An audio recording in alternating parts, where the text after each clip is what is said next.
Hello, my name is Marcus. I'm the compiler of a collection of therapy quotes entitled 1001 Windmills of the Mind, a collection of advanced self-help quotes taken from what's often called psychodynamic or the psychoanalytic perspective, which long ago, as I understand, is referred to by some as philosophical medicine or narrative medicine, helping us with the ongoing tradition of making the unconscious conscious in order to know thyself. But much of that self, a big part of the self, is unknown to us. That's called the repressed self, or the second self, or the secret self, or the shadow self, or the shadow soul, the double self, the one who walks with me, who's not like me, who is me. Someone's living my life and know nothing about him. And that's a therapy idea whereby you fantasize a character that embodies everything about you that you don't know. Who you'd be had you been loved. So there's your goal, your potential, your gifts, your knowledge of the trauma, what coping strategies you use, the imprints that you lay down, and how you're and what you're doing to make yourself unaware of what you're doing. A lot of knowledge, a lot of story, a lot of history, and the reason it's sort of sustaining like that, it's not like recently a quote was when there's trauma, it's not like trauma leaves a calling card and goes away kind of thing. Trauma fixes the set points in the brain. The set points for cortisol are too high, and for serotonin, oxytocin too low. And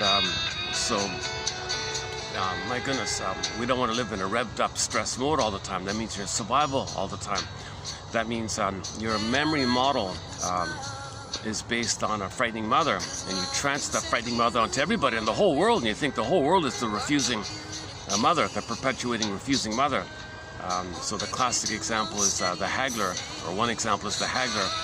He goes to the market and he's got to wrestle something from mother. So he sees the refusing mother onto everybody, goes to the market, all those sellers are the mother, and he haggles and haggles, give me the discount, come on, give me the discount. Doesn't care about they're selling at a loss, they're barely getting by kind of, no, I got to wrestle, give me a discount, no, I want a discount.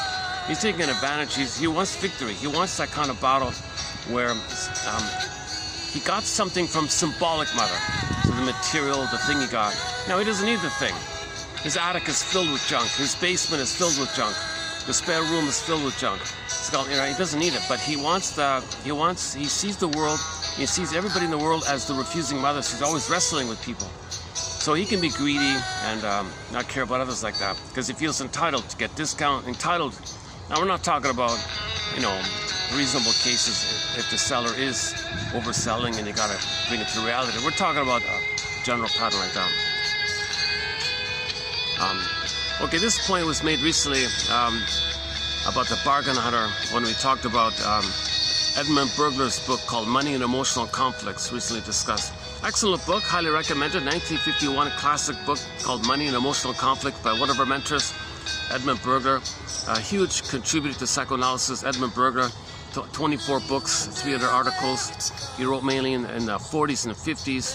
Now he wrote directly into English, so there's no translation problem. Brilliant guy, uses a lot of literature to make his points, and so we've been talking about his work all throughout. But anyways, just back up a sec here. So the basic opening premise is if we're going to know ourselves, and you don't know yourself, you only know a little bit of yourself. That's the iceberg metaphor. And most of who you are, your energy, your life force, your passion, your craving, your longing, what you're after, unmet needs. When there's trauma, we have the unconscious hope for the fulfillment of old unfulfilled needs. The child has to go through developmental process. He needs a positive interpersonal emotional pattern with the mother. That's missing. The knowledge that is missing is in the double self, secret self, etc. So we got to befriend this self of ours, and reclaim and re-own and re-synthesize, re-accept and believe and quote-unquote make it accept this that you previously were afraid to know. So there's an ongoing process to make the unconscious conscious.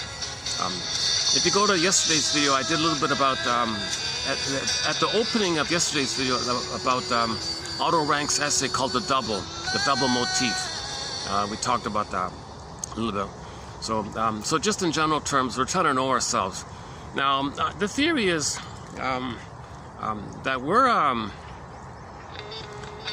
I don't know how to say this, but I've been using the phrase homo traumicus. It seems to be the case that accidentally, roughly 6,000 years ago, according to Star Trek, people say 10,000 years ago, somewhere between 5 and 10,000 years ago, depending on theories, we kind of accidentally, inadvertently, by accident, by confusion, by the mismanagement of our discoveries, we accidentally whacked our set points.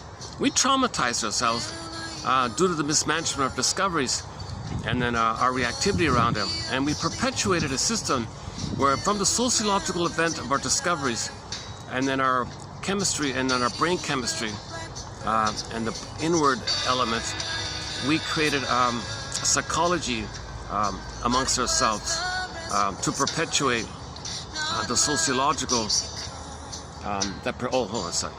Let's let these people pass that. I'm sort of an open spot here. You know, the reason I sat here because I wanted to get.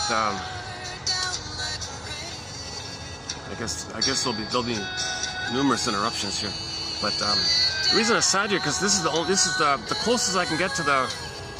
Can you see the flower? Is that it there? There's a full bloom lotus flower. I think that's it there, isn't it? So I wanted to get in the background, but I realized the camera doesn't really pick it up. I think it's over there. That's the one. If you can see it, it's really pretty. It's really full blown blossom like that. A lot of lotuses and water lilies. My third time here. Yeah, my third time at this place. My first time I came was rained out, kind of. Second time was I did a short video, so I thought I'd give it another try here. This is sort of the opposite end of town. Ironically, this is sort of in sort of the center of the city. Ironically. So anyway, enough about that. So and I can see the staff doing their landscaping just in front of me here. So yeah, just in front of me. See, I got a trail. I got these trails just in front of me, and there's like a little theater thing there.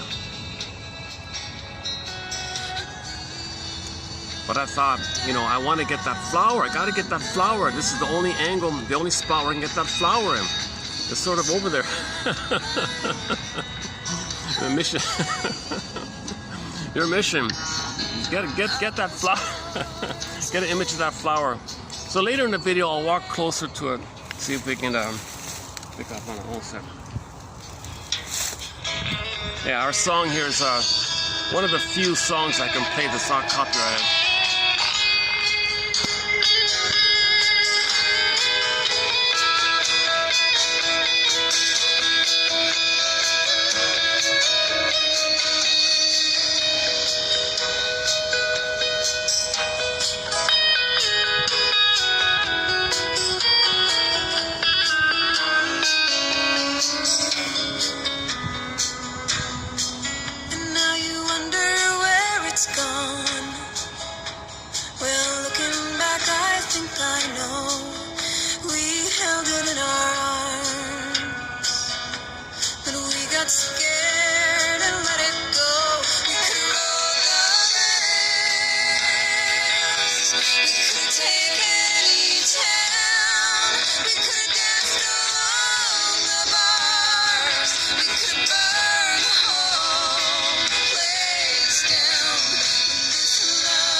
That's the folk singer Lynn Miles off her first album called Slightly Haunted.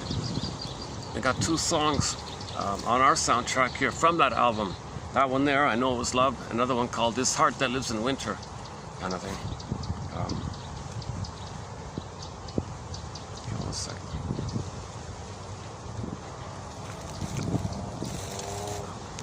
Yes.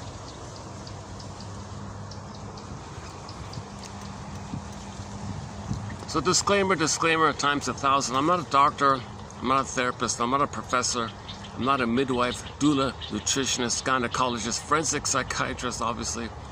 I never studied psychology, I've never been analyzed. I'm trying to learn this perspective, I'm trying to learn this material. So I'm skimming and scamming, and I pluck out on average 10 per video, with the hope that 1 out of 10 might be of help to anybody, kind of thing. So odds are, it does seem to work out that if you read 10, 1 seems to kind of be of interest. At least to myself. It seems to be, if I read 10 quotes, oh, okay, that one's good, that's a good one. So I'm kind of hoping for that kind of thing. But there's no one size fits all. Everyone's got to go into their own labyrinth. Everyone's got their own little detours. Everyone's got their own little guide like that. So we gotta face the someday complex, the money complex, the guilt complex. Oh my God, you gotta resolve either or thing. You get to both end thinking. You gotta discern how symbolic needs or defensive needs are there because real needs are not met. You know, you gotta study defense mechanisms and have the practice of owning your projections. Study projective identification. Study the Faustian deal, the Faust complex, identification of the aggressor. And so on and so on. There's a whole body of material. So we got 62 topics on the go already, 62 threads. And it's all under the general spirit of making the unconscious conscious. The more we don't know about ourselves, and the more of our energy is in that unknown part of ourselves. That means we're kind of still living in the past. Unknowingly, we're guided by some traumatic script. Okay, this traumatic script, we create an internal working model, and we see things through it. It's like a bias like that. So, for example, if the internal working model is the mother's rejecting, and she's like cranking out all this cortisol because that survival brain doesn't know time. The baby was hurt by the mother. The image there of the mother doing that, and the biological response, the physiological response to fear with the mother, stress. So there's a constant, it's kind of like a frozen image in a state of timeless systematic animation. Even though it's frozen, it's still cranking out the cortisol. So how do we say hold the phone here? You know, oops, 1 second. Oh, maybe I should move here.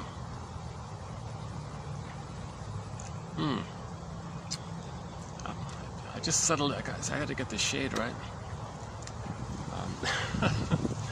Okay, I guess there'll be a few interruptions. If you see me stop, it's because some people just walk in front of me, kind of thing. It's a Monday mid-afternoon, so I was thinking I might not be too busy here.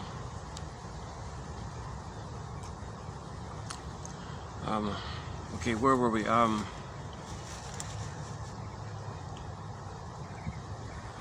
Yeah. So how do we get us? How do we consciously convince ourselves, convince the whole body, the organism, the whole system, convince ourselves fully that we're not in the past, that the present isn't the past. We don't gotta live like in a dream a little bit, like in a swoon, in a hypnotic kind of thing, like in a trance or something, sleepwalking through life, going through the motions of life, just kind of like a little bit tuned out or something, a little bit drunk or something, a bit of a stupor like that. Okay, so we're not really real and alive like that, because the pain makes us numb. Pain gives us endorphins, kind of. So there's a pain so utter, swallows substance up, and the person goes in a swoon. So going through life in a swoon, a slightly dissociative, chronic state of disassociation. So it kind of keeps us numb like that. So the brain keeps pumping out the endorphins in response to the cortisol. So the mother hurt us, and there's an image in there of her. Now we're enraged at her, so we distort the image of the mother, make her a monster, because we're enraged, she's enraged. We want to receive in mother's love. We think the mother wants to take us and gobble us up. So the image of the mother is a cyclops, okay, like which wants to eat the child kind of thing, or any kind of Minotaur, Medusas, all these kind of scary images. This motif can take that infinite number of forms. It's enraged, it wants to gobble out. That's code that the baby was enraged, it was in the oral phase. Due to the fusion, how the baby feels, the mother feels. What the baby needs, the mother needs. So it's kind of fused like that. So if the mother hurts him, he's enraged, he thinks the mother's enraged. Mother wants to take it, this enraged mother wants to take him in. The mother's the giantess in the nursery, he's a small, helpless, passive one. So there's a scary image in there in his mind. And for the baby, that image is more compelling than the actual reality of the mother, just making a few mistakes or something. He doesn't have a real perception about that. He's dealing with the image he makes, the memory. It's a survival thing. You've got to remember this. So there's a template. The problem is with this template is that it's set in, it's frozen, like a frozen ghost or something.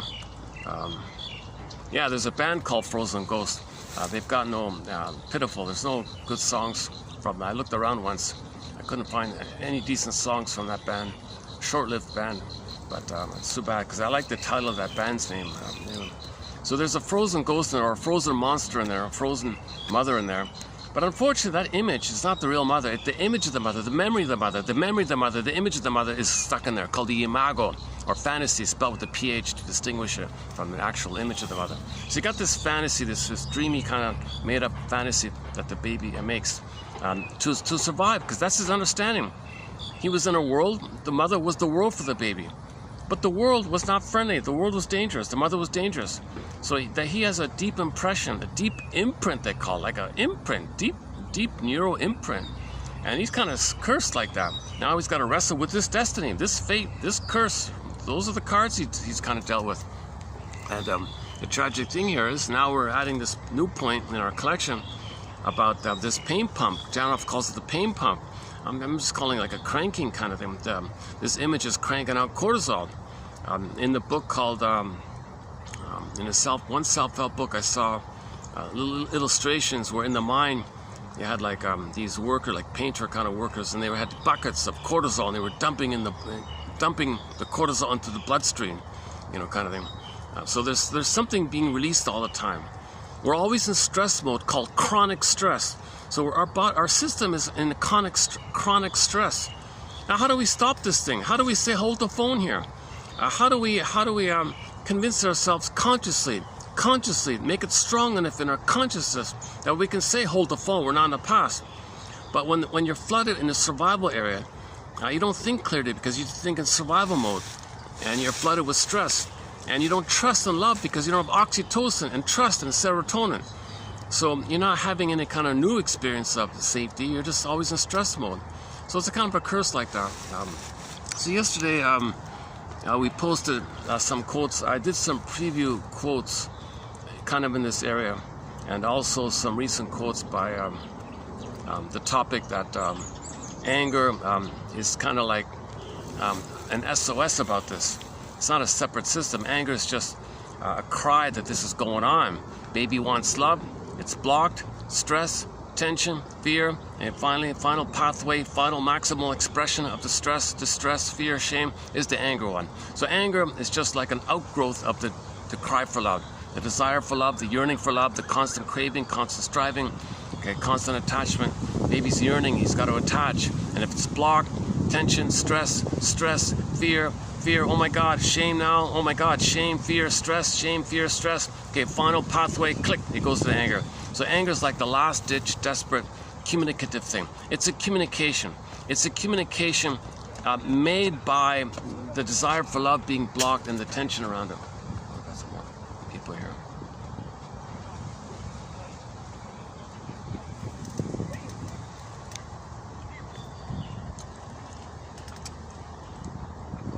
Okay, next time I come here, I'll choose another spot. This might not be the best spot after all.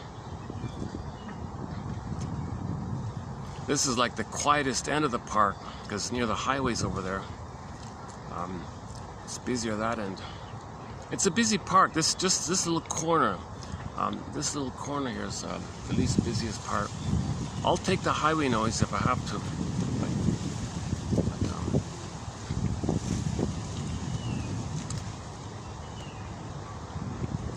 It takes me a while to get back on track when I interrupt. I noticed that. Yeah. It takes me. My mind really distracted like that. So we talk about the triggering phenomenon. Some little thing in the present has some kind of resemblance. You know, your brain is looking for opportunity to make your story to your consciousness. So it'll use almost anything in the present to flare it up, to bring it to your consciousness. So being triggered means, hey you, it's the double self saying, look, you're triggered. You see, that little thing? I'm going to use that to show you this unprocessed trauma, unborn losses. A negative interpersonal emotional pattern was laid down. And there's a stress pump going on all the time. So if you're easily triggered, it's kind of, this information is trying to reach your consciousness. Okay, now what's reaching your consciousness is that since there's trauma, okay, the system, the organism wants to get out of this pain. It wants to get out of this stress thing. Okay, the set point of the stress is too high, oxytocin too low. So we want to recreate, hoping for a better outcome. Reenact that situation, hoping for proper set points. Doesn't make sense. The present is not the past. So but you think you can repeat and get a proper outcome because the brain doesn't know time, but the set points are in. But ironically, the brain still makes you repeat even though the thing sets in. It's a little messed up like that, fragmentation.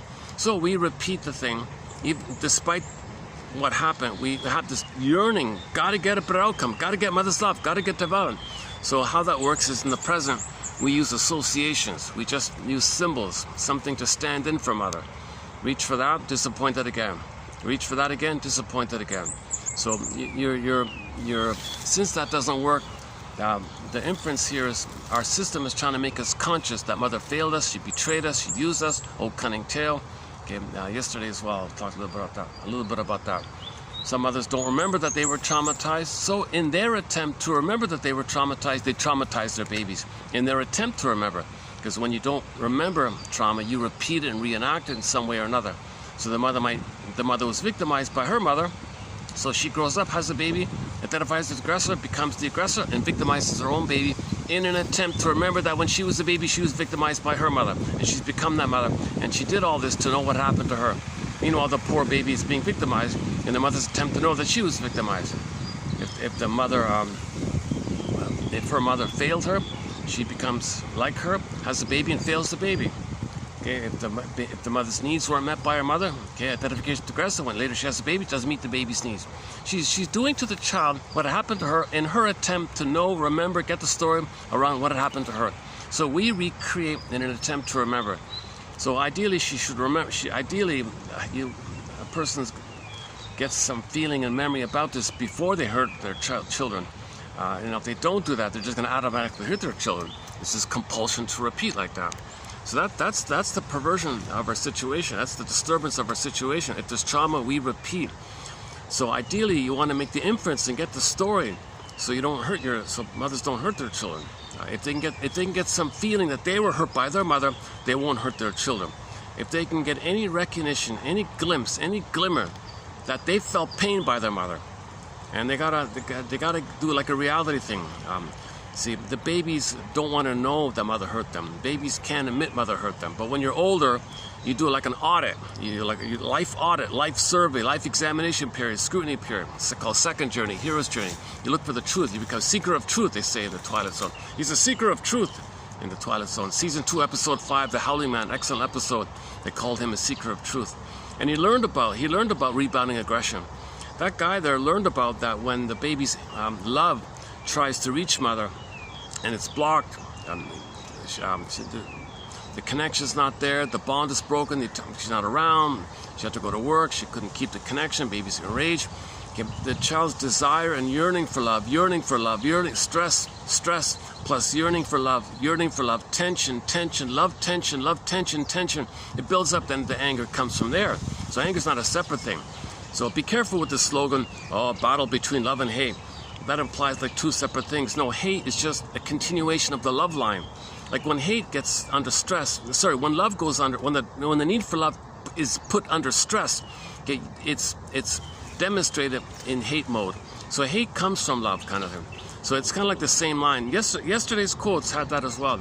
She talked about altruism, and her jargon was altruism and aggression. It's from the same kind of thing. So anger is an SOS that the person needs love. It's a cry for love. Okay, everything. So anger is an expression of unmet needs. Mr. Rosenberg's main one-liner. Okay, so Pollinger adds the emphasis that when the needs are not met, there's stress, and then the stress builds up. Then it goes to the fear. Okay, then the fear. Now there could be shame, of course, in there somewhere along the line. There's going to be shame. So stress, fear, shame builds up, builds up, builds up, builds up. Okay, final pathway, maximal pathway is the anger area. So when the baby's angry, okay, that's his most desperate attempt to be seen, to communicate, because it's hard for the mother to ignore the anger. Now, if the mother does shame the baby for his anger, man, oh man, man, oh man. Okay, back to howling man. The imagery is that life force rebounds in on itself. Okay, now the L-I-V-E rebounds in. It's still L-I-V-E, but the L-I-V-E, reverse the letters, E-V-I-L. So the E-V-I-L comes from the L-I-V-E, to live and love and connect. And it's the same letters. So think of it that way. L-I-V-E, let's just say love, right? L-I-V-E, and then stress, the thing rebounds, it's E-V-I-L. So the E-V-I-L comes from the L-I-V-E. And think of L-I-V-E as the desire to live in love.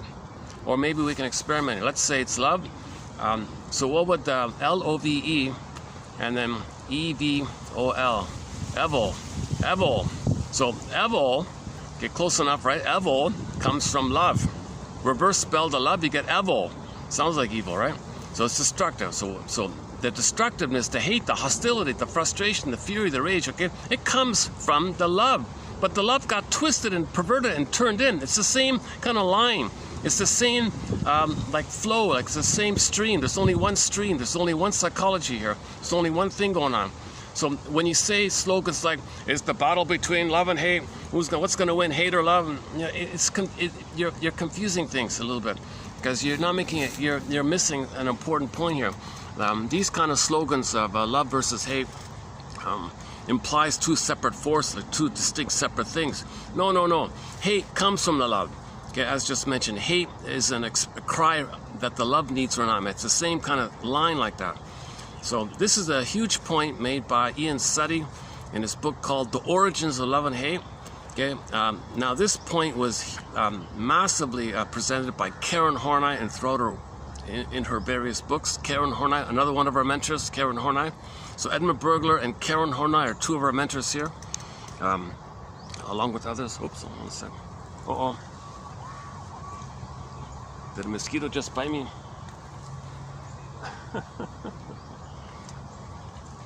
Let me take a perspiration moment here, because it's pretty hot here and there's not much of a breeze. Maybe I'll dig up another song here. Let me take a 2-minute break. Let's play a short song. Hold on a sec here. How about Ain't That Peculiar? The Hayfield by another. There's a band called Ann Shell. We've got several songs by this band on our soundtrack. Beatrice Deer's a magical musical voice. Brian Andre, Kansas. Okay, why don't we play? Okay, we mentioned Ann Shell. Here's a song by the band Ann Shell. So we haven't played this one in a while, called Castle by the Sea. So let's take a 3-minute break here.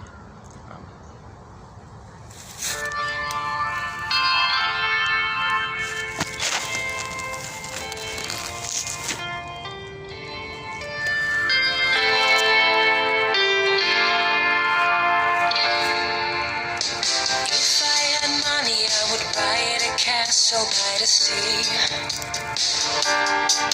There is no other place in the world where I'd rather be. A place so beautiful that I cried when we first met. A place full of mystery which I will never forget.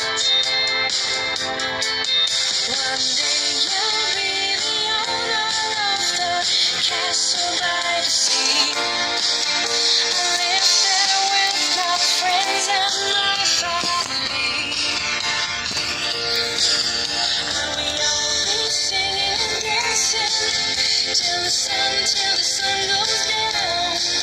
Until we all feel happy in the street.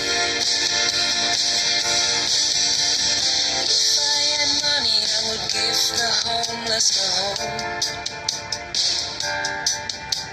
I take them to my castle and never leave them alone. A place where they will all feel safe and secure. A place which they would never want to leave for sure. One day you'll be the owner of the castle by the sea. I live there with my friends and my family. And we'll be singing and dancing till the sun goes down. Until we all happily sleep.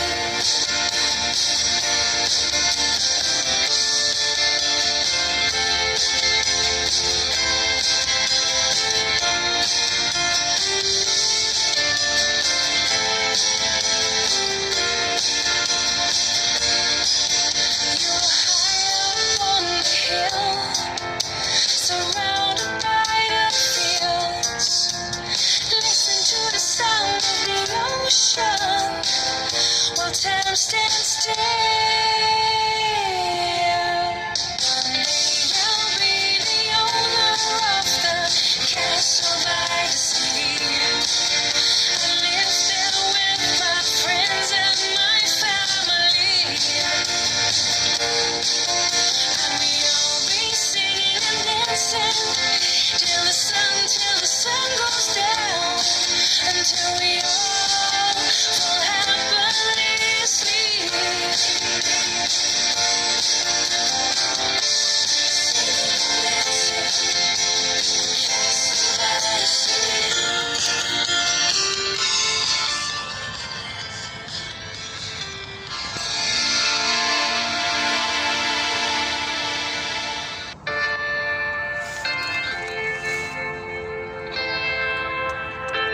So she's looking for a safe place, castle by the sea. Sounds pretty safe and stable like that. So that's symbolic that we're looking for mother. If I had money, I would buy a castle by the sea. That's a lot of money.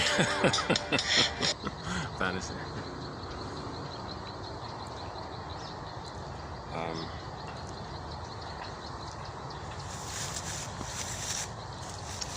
Okay, so where are we here? Get back to Howling Man for a sec. So you saw the child's love not reaching mother. So there's the issue. It's meant to be relational.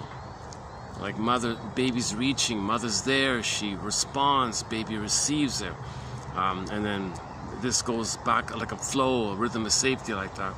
The blockage of that, the disruption of that, like the wall there like that, it's bumping up against the wall like the water.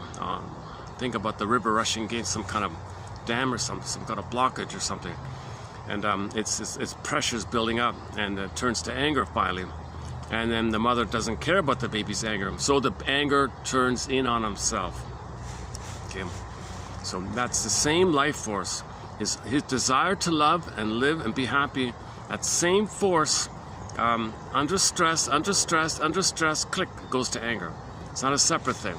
So now the anger is going in on the body because it's got to go somewhere. He's got to express his anger towards his mother. So he directs it at himself. That's going to lead to psychosomatic symptoms. Okay, that's psychosomatic symptom. And this constant rushing, another way to think about the cranking, maybe another way to think about this cranking or the pain pump is that you're angered at the mother, rebounding on the body. So that'll lead to hypertension and high blood pressure and all the symptoms related to too much cortisol. I'm not a doctor here, so keep that in mind, kind of thing. Now the body can only bear so much.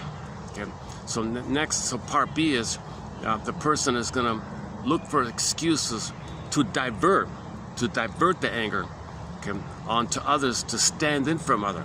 Hence the idea of looking for an other. Okay, so now how do you make yourself think that some other out there, some other person out there is your mother, but not consciously think it, but unconsciously do like a little sleight of mind like that? Oh, there's my mother. No, it's not, but yes, it is. And you get your anger out onto other called prejudice. So your hateful comments, your your anger, you're discharging your anger, you're expressing your anger at the mother onto the other. So that's the image of howling man. Okay, the personification of the EVIL, got the guy there with the horns called the howling man. You can also think about the pain. Oh, he's howling, he's in pain, the person's in pain. If your anger's going in your body, okay, the castle, the castle by the sea, yeah. So castle is the body, and then there's a room in there. In the room, you got the guy with the horns. Okay, it means the castle is the person of the body. In the body, there's an organ. Now, in the organ, your anger is attacking the organ. So the howling man in the Twilight Zone, he's in that little organ room. He's in the room there like that. So that's pressure like that. So he got to escape. And that's what the monk said. He escapes. He comes back in. He escapes. He comes back because the pump is cycling the thing around. So this is whole rigmarole, like this whole cycling like that. So the monk was saying, you know, if you're going to heal, you got to address this. You got to address your anger at the mother. Because if you don't admit that you're angry at your mother, if you don't want to admit it, if you don't want to believe, we get that the baby can't believe it. The baby cannot believe it. But if you're older and you still believe the lie that your mother loved you when she didn't, she couldn't, she was impaired. She was impaired. She had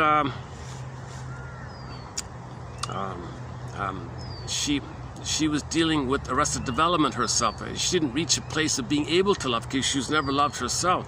So she's dumping her anger onto the child. She's not loving the child if she's dumping her anger onto the child or using the child to take care of her. So despite, yes, you got to do a both and finally, but part of the both and is you got to have both and, you got to have both sides. Okay, she would have, she could have, she tried, maybe some benefits, but realistically, she didn't meet the baby's needs like that. Okay, anyways, so if you don't have that quote-unquote courage to face the truth, you can't handle the truth kind of thing. Okay, for on that point, go to the Twilight Zone episode called I Need to Know. There's a little bit about this, a parable about this.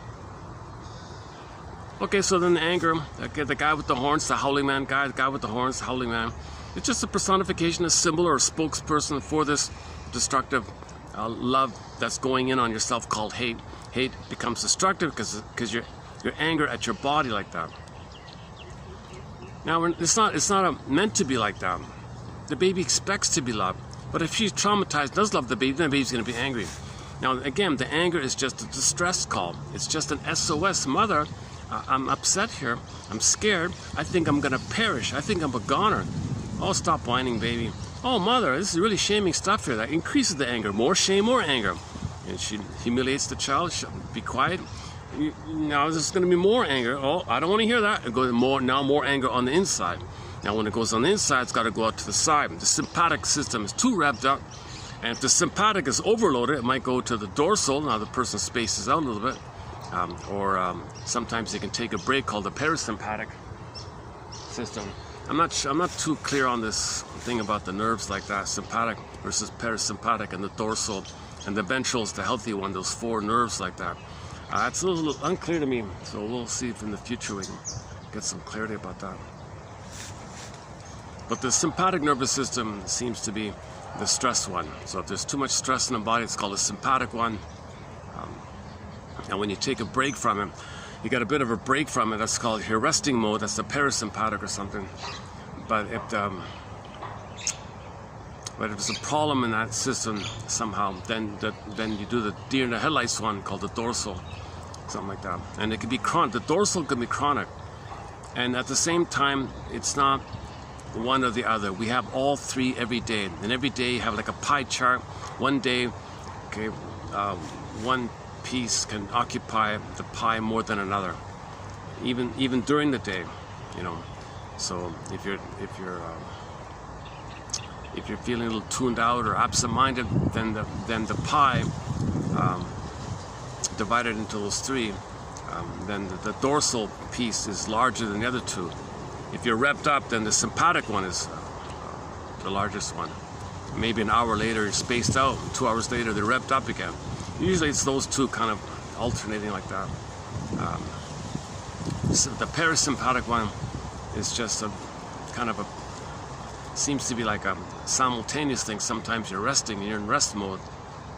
Now, when you're healthy, like when you're feeling in your body, when you really have those moments when you can enjoy the present and things are aligned, which is very rare, then that's so-called ventral.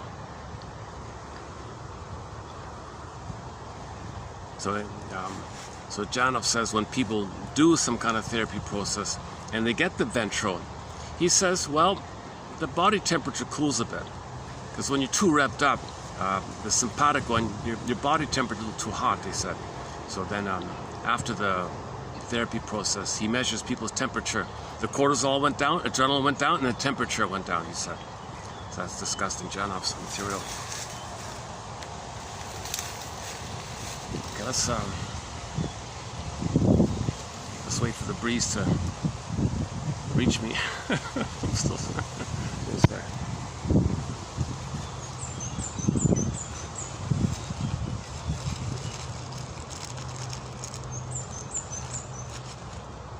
Yeah, I guess I could have prepared a little better.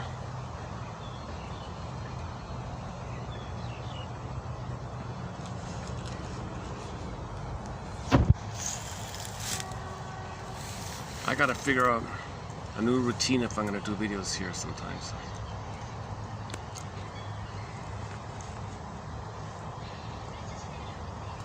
Ironically, the taxi fare is a little lower if I go this end, if I go this way, because of the highway thing.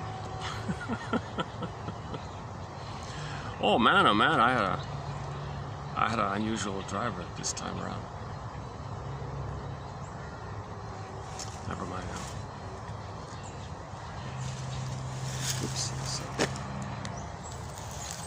Well, I gotta keep my phone cool, otherwise it shuts down on me.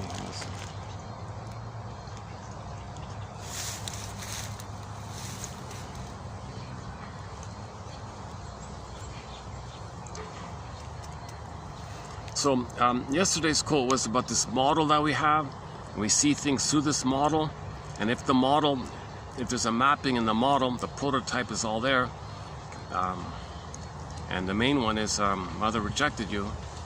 That's always, you're going to see that all the time. Seeing that all the time, again and again and again, seeing things through the lens, It's one way to think about repetition compulsion. That's Bowlby's interpretation of the repetition compulsion phenomena. You keep seeing things through that lens. You see it again through that lens. So it's a kind of repetition compulsion. Another way to think about repetition compulsion is you, in the present, just reenact because you're seeing things through that way, you're going to reenact things and get that outcome. Now, why it's so hard, Bergler adds a key point or theory around why it's so hard for people to believe mother hurt them. Okay. So, one coping strategy the baby adopts is that when he expects love and mother hurts him, he thinks the stress and the pain is mother, which should be love. So love is pain and stress. So he'll be disappointed, unhappy like that. That's his link to the mother, that's his tie to the mother. So he's invested in dissatisfaction, hate, sadness, stress, anxiety, misery. He's invested in that because that's his tie, that's his link, that's his attachment to the mother. He's got to have an attachment. So, but he doesn't want to know this. Doesn't want to know this quote-unquote major crime.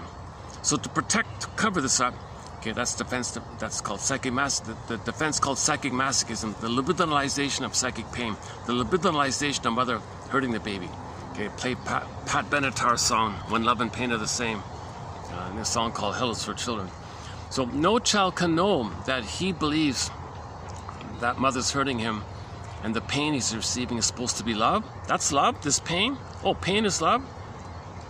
That's my link to the mother. But the child's being fooled because he's supposed to get love to develop, but he's getting pain, so he can't develop. But he wants to develop, so he clutches to mother's apron strings of pain, and mother's like a Medusa, and the baby, kind of in the fantasy world, he's clutching to Medusa's apron strings. He's terrified, it's pain, and thinks he's waiting there to develop. He can't develop because mother is not meeting his needs, but he doesn't want to know this situation. So the way to protect this setup, the way to not know this, you confess to the lesser crime called pseudo-aggression. Okay, that's like a rescue station, Berger calls it, where as a cloak or a camouflage to bury it, not be aware of it, you do something active, because the babies have to be active. They can't just only be passive. They think they make everything happen, so they gotta reach for mother. That's an active thing. So how do they reach for mother and not know that the rigmarole is that they're fixated at the rejection point where love and pain are the same? So they're unknowingly unhappy, but that's the tie to the mother. They never got enough love to leave her, so they're stuck there waiting and waiting, clutching, waiting, clutching, flash frozen, stuck like that.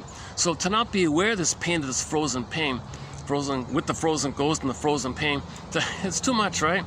So he's got to not be aware of it. So the way to not be aware of it is to confess to the lesser crime of dysfunction, neurosis, symbolic acting out, neurotic acting out. Okay, it could be greed, it could be the gold digger one, it could bargain hunter one, dysfunctional use of money, to replay symbolically, be disappointed, search for mother symbolically, be disappointed, search for mother symbolically, be disappointed. You're always disappointed. Even though you make money, that's symbolic of mother, you're still disappointed. The rigmarole is underneath, you're still disappointed, but you never want to know it. So that's, the Mark Twain calls that the misery machine. Can you believe it? Mark Twain called that the misery machine. So Berger spelled it out a little bit more clearly what he means by that.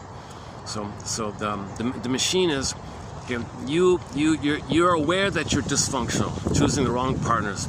Okay, you know you're going to be disappointed. But you're drawn to them.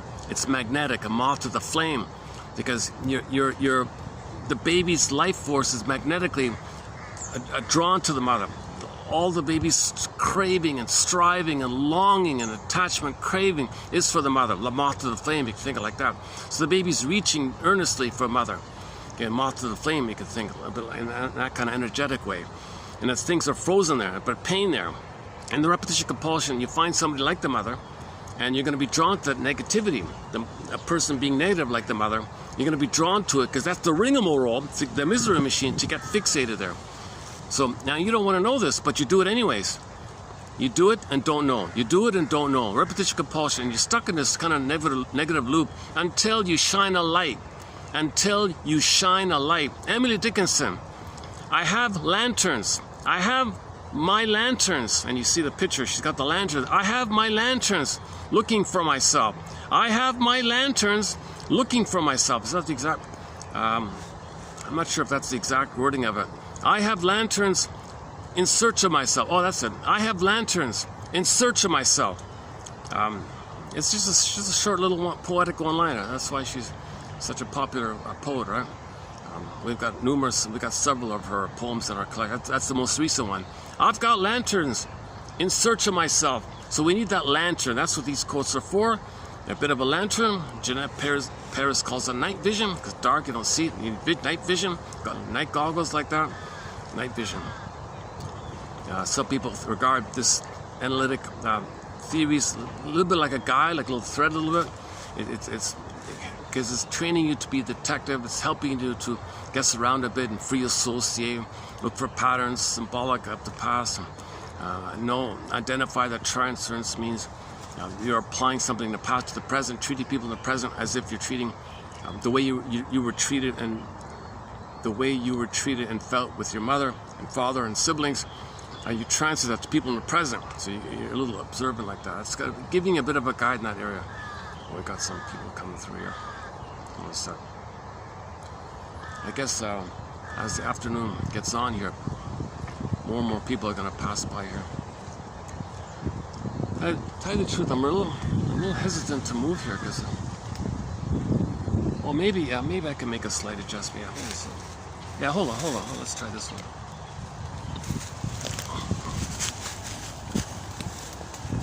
I was here at first, but it got a little bit too much with the bugs, so I went this way here.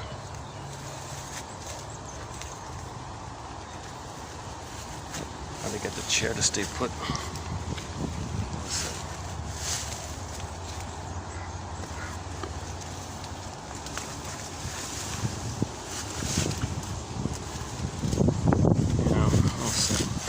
I had this problem last time.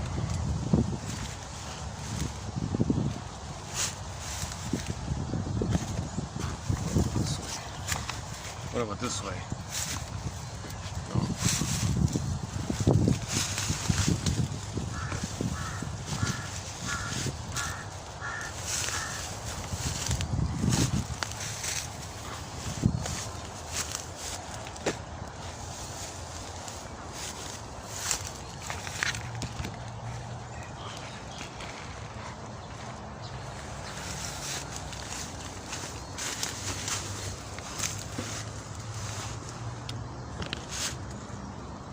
I gotta tip back here. Hold on a sec.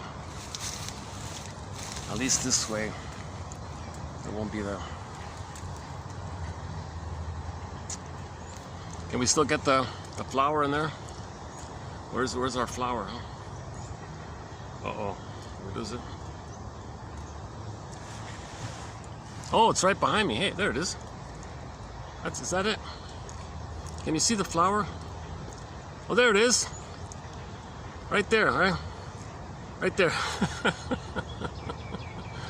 Oh. Okay, there it is, yeah.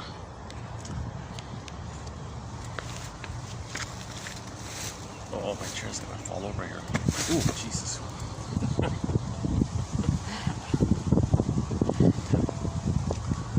Hold on a second.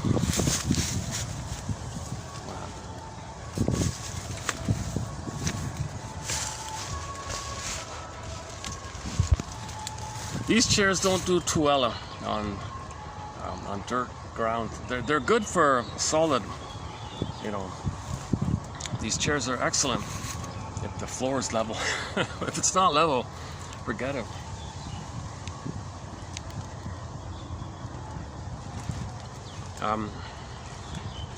Let's see if we can catch up here.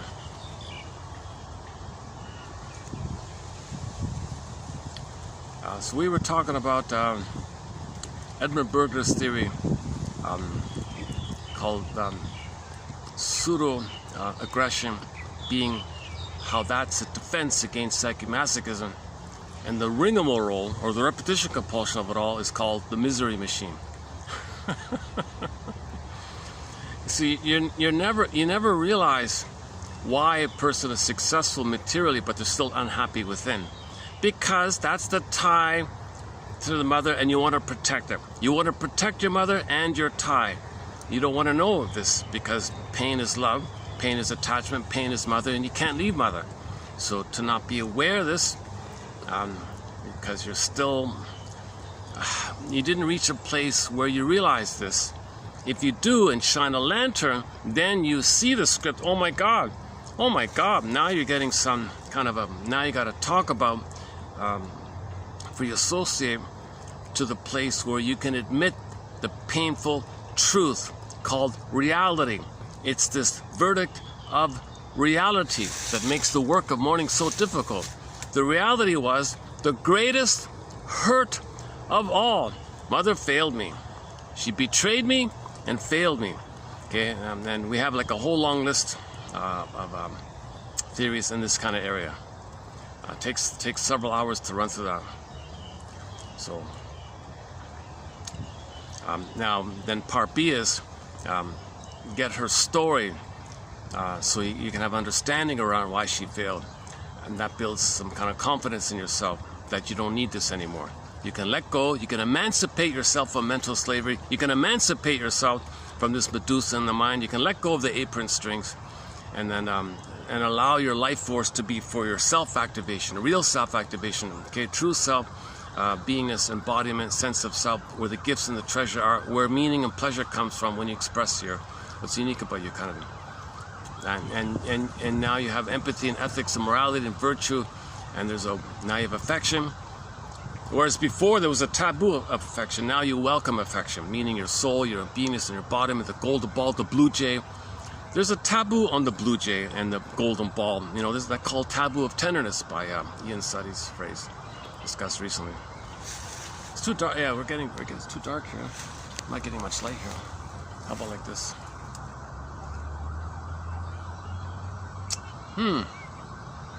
Let's do it. Does it work like this? How do we get the lighting back? Should I do it like this? Maybe. Oh, okay. Let me let's try this way then. One sec. Hang on, I want to do some more quotes on the trauma topic by an author I just found this morning. So we'll get there in a minute. Yeah, let's try this.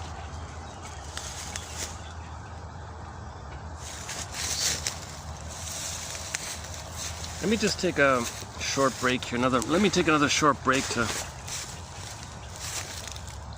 let's take another short break so I can settle this up here. Hold on a second.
Okay, let's do this then.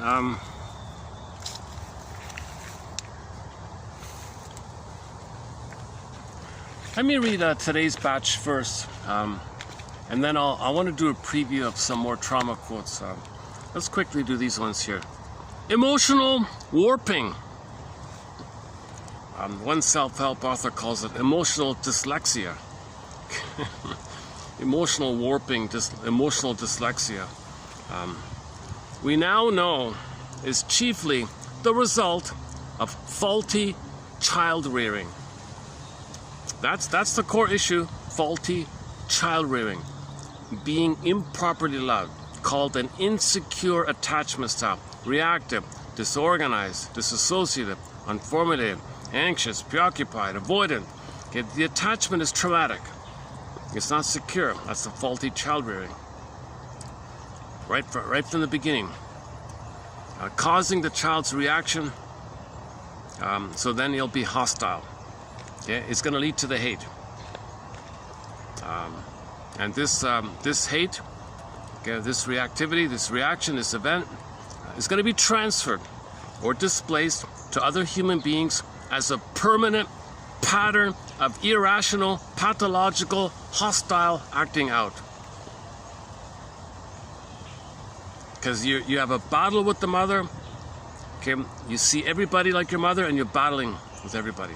Hostile acting out.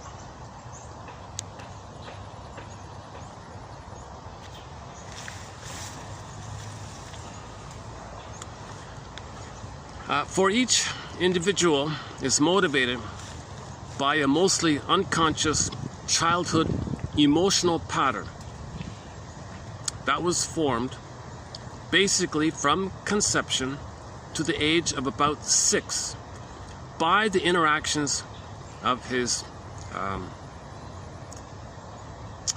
and the environment, most especially by how he was treated. The child grows up and moves away from home,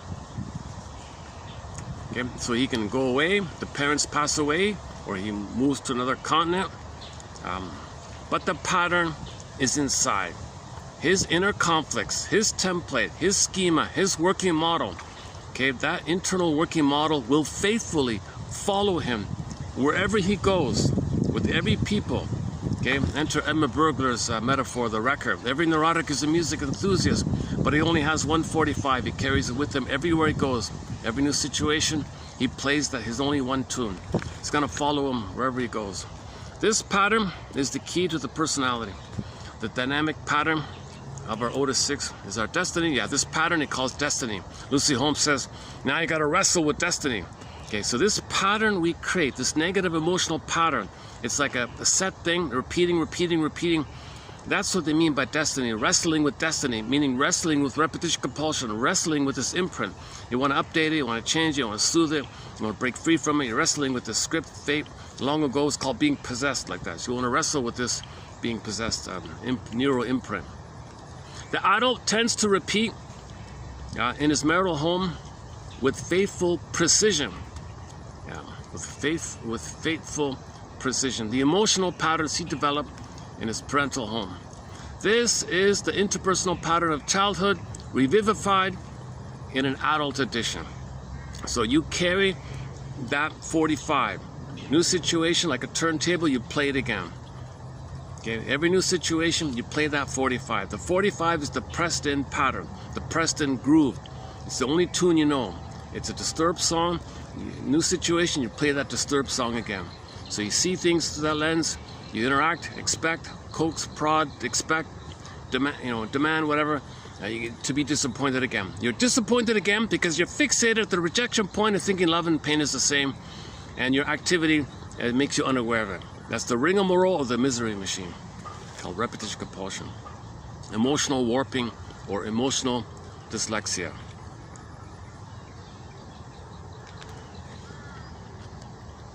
Okay, we always create rationalizations to cover it. That's part of the way to make us unaware of the pain. So due to the pain, the cortex wants to repress the pain, so you believe stuff. Duplicity, flim-flammery, double talk, double think, okay, rhetoric, equivocation, logical fallacies, believe in things, So these kind of believing, it's number one, to give you the numbing, the swoon, because pain has your desire to fantasize. The beliefs give you fantasies. When you have fantasies, okay, that has the power to trigger the time when you were one with the mother. So either it's the blissful time or the pain and then the endorphins, either way. So Janov talks about this link between how pain creates beliefs, and the beliefs are there because the pain created it, but embedded in the beliefs is you're not going to be aware of this, but the beliefs are there, and you're not going to be aware that it's the pain that created it, and the beliefs are there to deal with the pain. So this is called rationalization as another cloak. So you got rationalization as a cloak, you got neurotic living as an undercloak, and under that, shall I compare thee to an onion, you got psychic masochism. You're tied to the mother, you're bound to the mother, and you don't want to believe your mother failed you. You don't want to believe it. So therapy is all about getting to that kind of point, it seems. I haven't done this process, I keep reading about it, but you got to mourn and release. You got to feel safe with somebody, you got to connect with somebody, feel safe with them, and then the truth comes up. The truth is trying to come up, so you got to feel safe for that. So that's why the shrink's got to have empathy and understanding, and then you feel safe with him or her, and then the truth will come up. And there's a release called catharsis. Okay, the firebird, the phoenix, the positive reaction, like a healing catharsis like that. It has a weeping kind of thing, and then your body temperature cools down. According to Jano.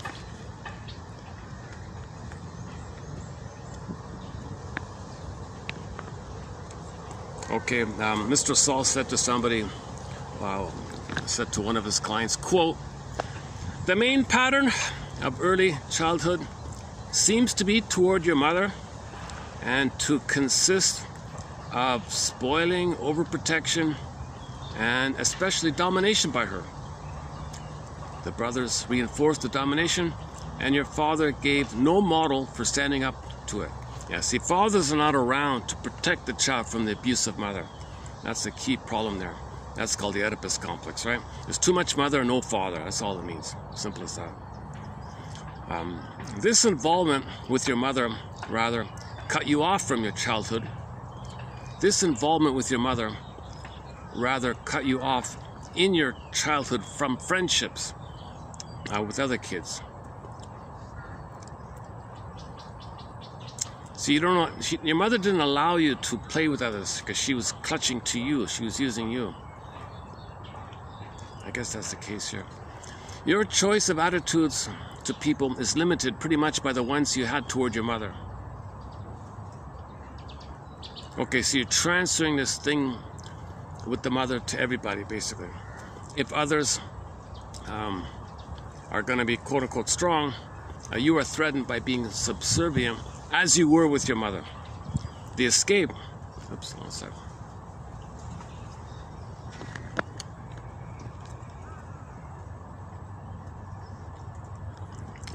Okay, so if people come this way, they're gonna get, if people pass me this way, I won't notice it.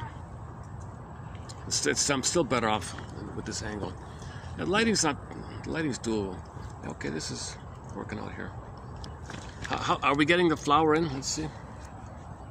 Man, oh man. It's right in the water, so I can't get too close to it, but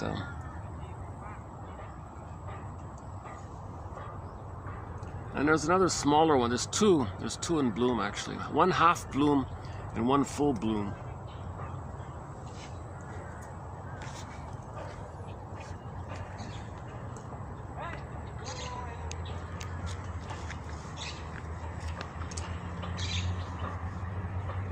Okay, where are we here? Get back to the quote here.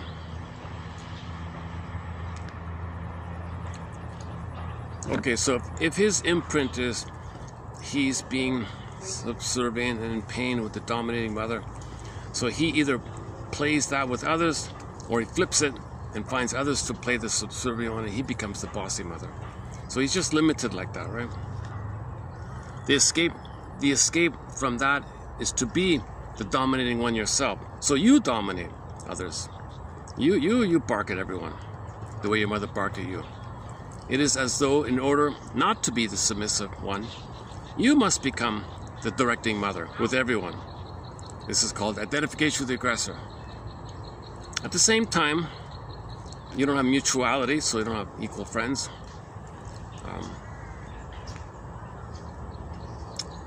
perhaps that is why, without close friends, you seek everything in human relations with a woman.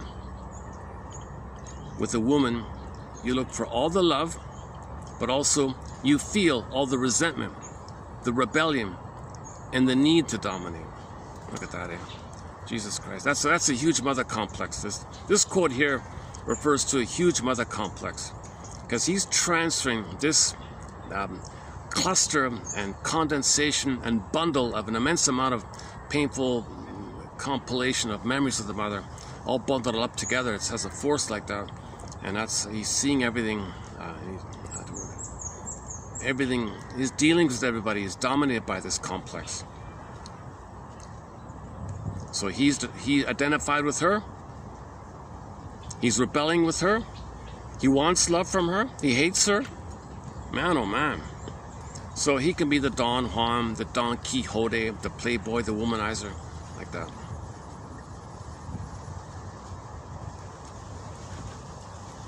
Yeah, another quote said this thing about spoiling.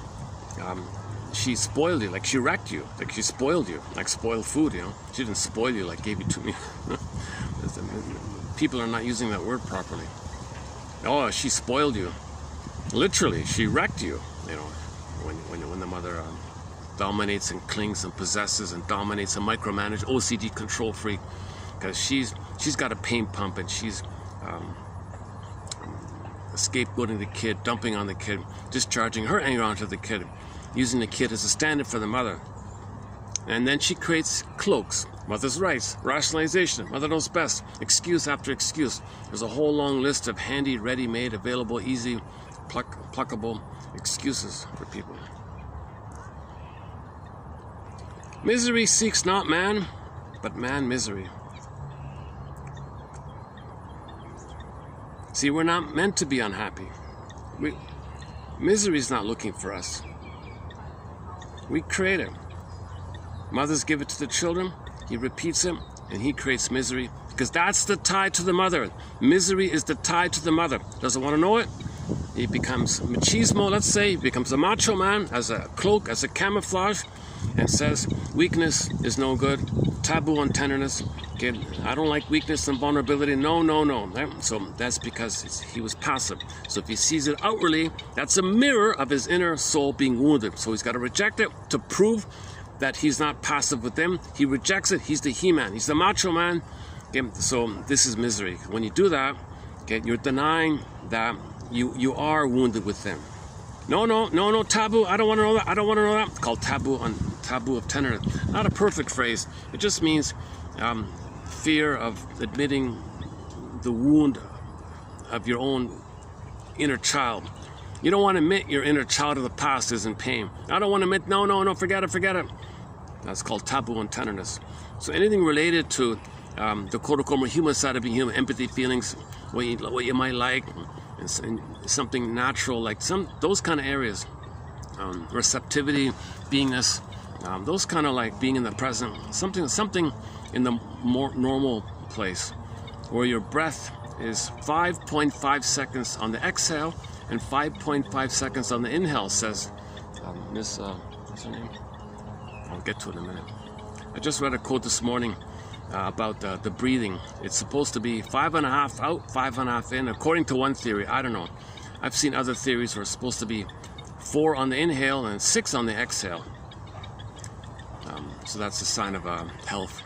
If your breathing is not like that, that might be a sign of trauma. Childhood adverse experiences.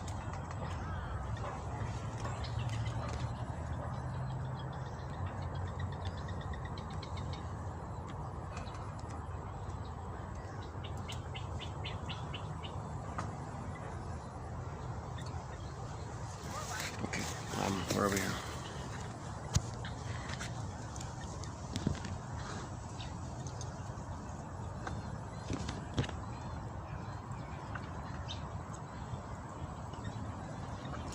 Yeah, let's do that then. Let's jump to those quotes. So I just found it this morning. She did. Here's another author that gives me mixed feelings. She's knowledgeable, but then she she's this author here, maybe she's just confused in the process. Oh, she's just in the process of it all. Could be a dragonfly. They got dragonflies here. That's a sign of health. If you see dragonflies, that means the water's good. There's a sign here that says, if you see dragonflies, consider it a good sign. Consider it that the environment is in good shape if there's dragonflies.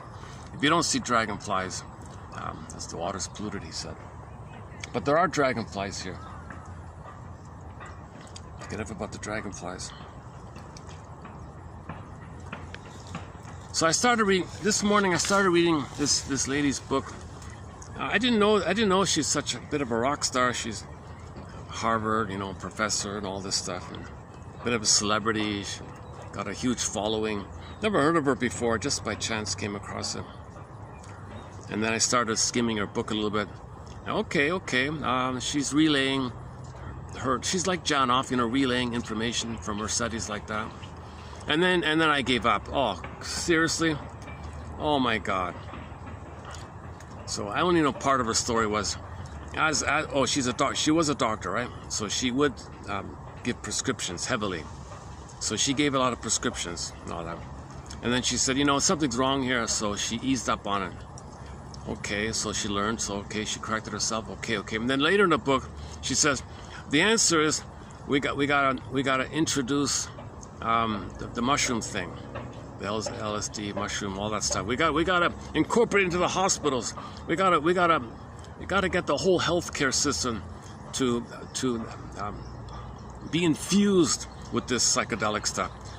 You seriously? Are you kidding? Oh my God. So I don't know if her family owns these things, has shares in these companies, or is hired for this, or part of this drug thing. I don't know. I don't want to get into it. So I was okay with her writing until I got to that point. So I just stopped. So I just only have a few quotes from her. I'm a little biased now. I have a hard time kind of like trusting her now. I can't trust her anymore.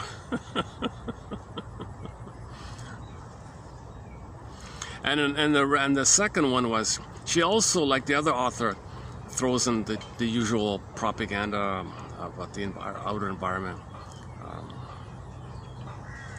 So she's clearly loyal to the propaganda pillage system or something like that. So I don't know the full story. So let's do a couple quotes here since I got them. But I want to pluck out the positive, useful parts. This is the exact same scenario in the last video. I found an author and I was okay with it, and then similar kind of thing. So it happened 2 in a row like that. Look at that. Okay. So let's extract what seems to be the more helpful side of her writing. You see, it seems like they can say whatever they want, helpful or not helpful, as long as they say a certain thing. As long as they say the key, quote-unquote, talking points. As long as they slip in those things, no one cares about the other stuff. You see, because those are the most emotionally charged thing. If she's beating the drum, legalize these things, boom, come on, I'm telling you, man, I'm a professor from a top university. Listen to me, I've been through all this. You gotta, and she says she's on a mission, not on a mission, I saw quickly on YouTube in a taxi on the way here. I just saw a little bit about that. So she's doing a sales. She's a huge believer of that Mr. Groff guy. So she says she's been in talk therapy her whole life or something. Didn't help her, because you're dealing with deeper traumas, right? Well, you gotta find a better shrink. You gotta find a more analytic, a more precise one. Because if you're choosing shrinks as a resistance, then you say it failed. Okay, then let's peddle the the illegal things. Make the illegal things make illegal, kind of thing.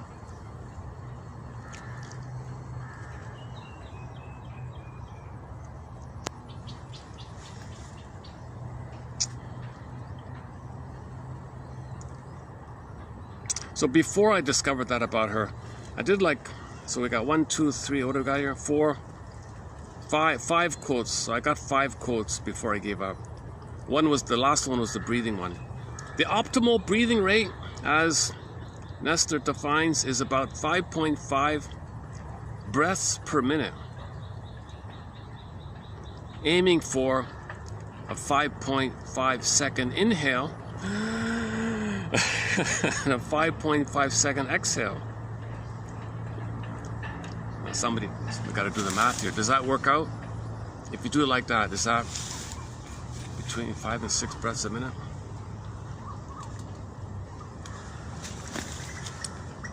Okay, that's one. Okay, remember the quote about trauma doesn't just leave a calling card.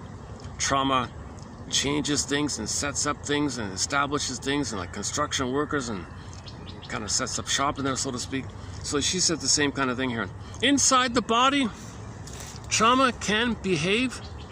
Trauma is a home intruder, trespassing into your body's own physiology to wreak havoc and rob you of your energy, your agency, your identity. Depending on your vulnerabilities, trauma exposure may show up with high blood sugar, heart issues. Okay, and you go on all down the list like that. Okay. While you may think you're fine, that the trauma or toxic stress you've experienced isn't a big deal, the body may not agree. Time and time again, I see people who disregard their trauma, yet their body tells a different story, one of physiological dysregulation that may persist and even cause disease until the underlying forces are addressed. Me too, she says. I also didn't think my trauma was affecting me. I wasted a lot of time and relationships in this sort of trauma mode. But a little empathy here, a little reminder here. So this is what I like about her. She says, there is nothing wrong with you, an individual who experiences trauma. You are a person responding to something that was wrong in the environment. Okay, again, hold on a second. So these people pass here.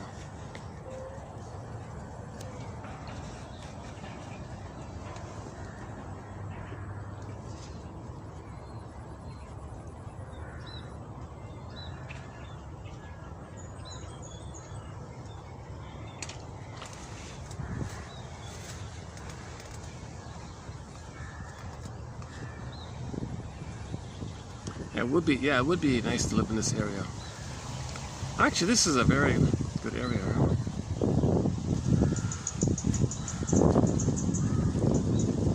Like to live near the main city park.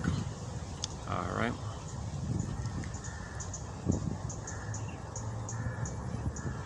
Yeah, like imagine if you're living in one of these condos, you get a nice view, right? Like if you were living in there, you'd get a nice view from your window, right, of the park. It's a nice big park. It's a huge, not huge, but it's a very sizable, decent city park here.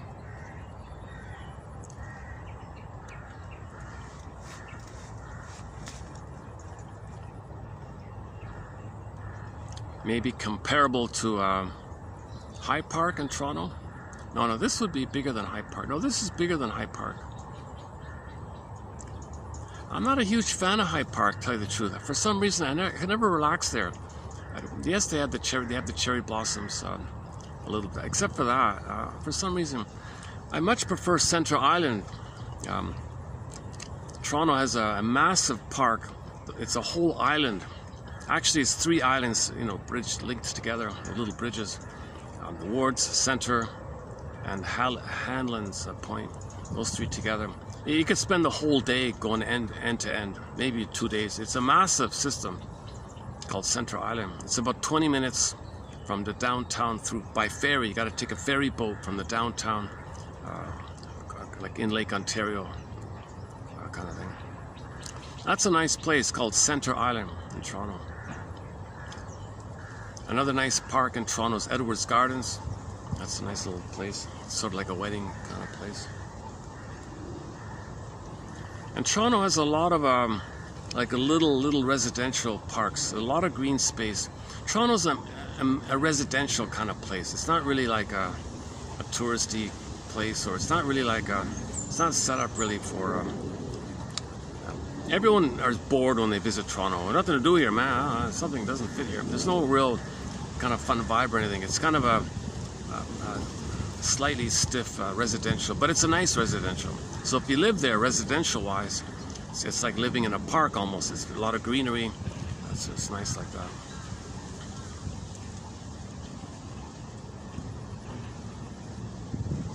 And all throughout Toronto, there's like thousands of little mini parks all over the place. Every neighborhood has like a mini park, basically, like a sizable park in almost every neighborhood. So it's really nice like that. Okay, enough about that. There is nothing wrong with you, an individual who experiences trauma. You are a person who experienced trauma. There's nothing wrong with you. You're a person responding to something that was wrong in the environment. It was what mother did was wrong. You're not wrong. You experienced the shame. You felt the shame by what you did, but you're not wrong. You're not defective. You're not bad. You're good. What mother did was wrong. There's nothing wrong with you. You were born to be loved, but you were hurt by the mother. You being hurt by the mother, that was wrong. Now, the problem is the baby wants to make sense of this. So he says to make sense of the chaos, he concludes he's wrong and mother is good. Now he thinks he's wrong. So you got to update this. I like this next one here by her. Okay, Tolstoy famously wrote that, quote, so we've all heard this a million times, right? All happy families are alike. All happy families are alike. But every unhappy family is unhappy in its own way. Trauma is similar. Those of us who have experienced trauma are traumatized uniquely. Okay, so that's good. So even the people I saw pass, even people you see around, think about that. Like you think, well, he's got a unique trauma. He's got a unique trauma. We all got we're unique people. So our trauma is going to be unique. Everyone's got a unique trauma, right? Just like everyone is unique like that. The commonalities were all traumatized, but everyone has like a unique variation of it. Now, if the baby was loved and they're healthy, there's a commonality of healthy people. Right? They're reasonable, they're compassionate, they're embodied, they're calm, like that, right? So, all happy families are alike. They might have a conference, family conference. The kids don't feel afraid when the parent says, "How was school?" "Oh, okay, yeah, thanks for asking. I want to share something with you." He doesn't say, "Fine," because he's terrified, right? He's going to be criticized. So in healthy families, they have conferences, they talk, they can sit in a circle and pass the eagle feather or the talking stick. That's a healthy family. When there's a family conference and everyone can talk and everyone's opinion is listened, respected, and all that, that's kind of common. When people feel warm and safe, they can talk freely. Don't be afraid, no eggshells, and no one's throwing things,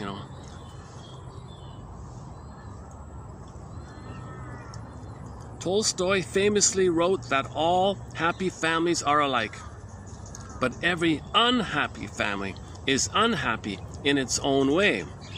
Trauma is similar. Those of us who have experienced trauma are traumatized uniquely. Let's read that out. Here we go.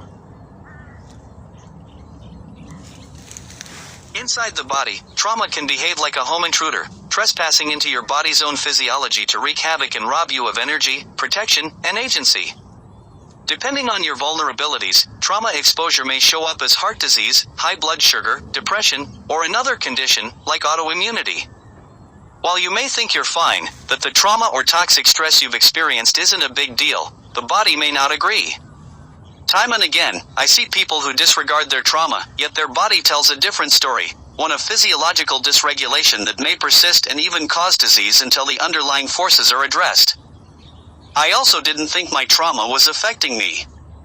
Wasted a lot of time and relationships stuck in trauma mode / there is nothing wrong with you, an individual who experiences a trauma. You are a person responding to something that was wrong in the environment / Tolstoy famously wrote that all happy families are alike, but every unhappy family is unhappy in its own way. Trauma is similar. Those of us who have experienced trauma are traumatized uniquely. You inherit DNA from your parents, and you can also inherit their gene expression, like a sticky note on the DNA telling it how to behave, a note that can be passed down through families. Hold on a sec. Let's try that again with the female voice. Hold on a sec.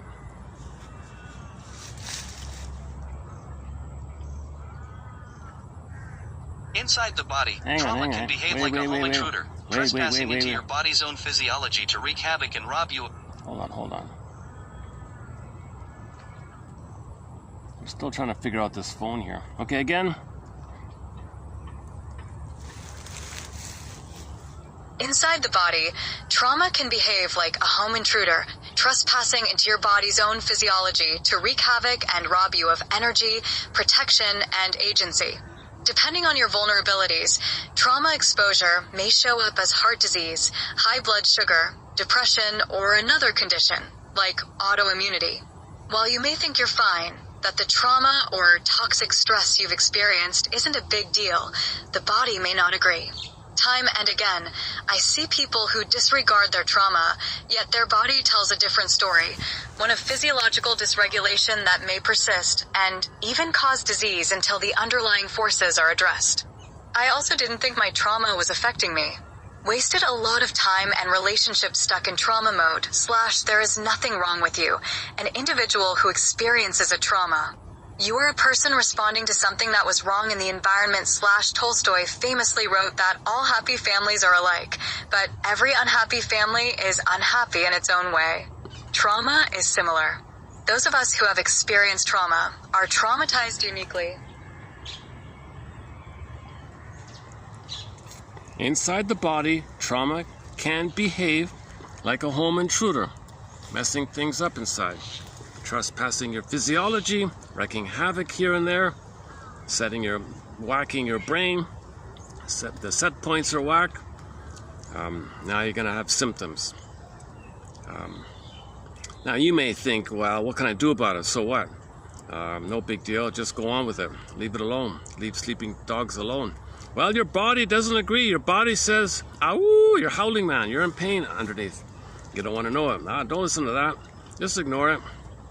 Well, time and time again, I see people who disregard their trauma, yet their trauma tells a different story, one of physiological dysregulation that may persist, and then you get a symptom.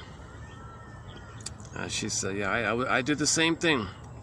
And because of that, I was stuck in trauma mode, living the unlived life, the provisional life, repeating the past and the present, wasting a lot of time like that. There's nothing wrong with you. You are a person responding to something that was wrong in the environment. That should be like a bumper sticker or something, a slogan, right? There is nothing wrong with you.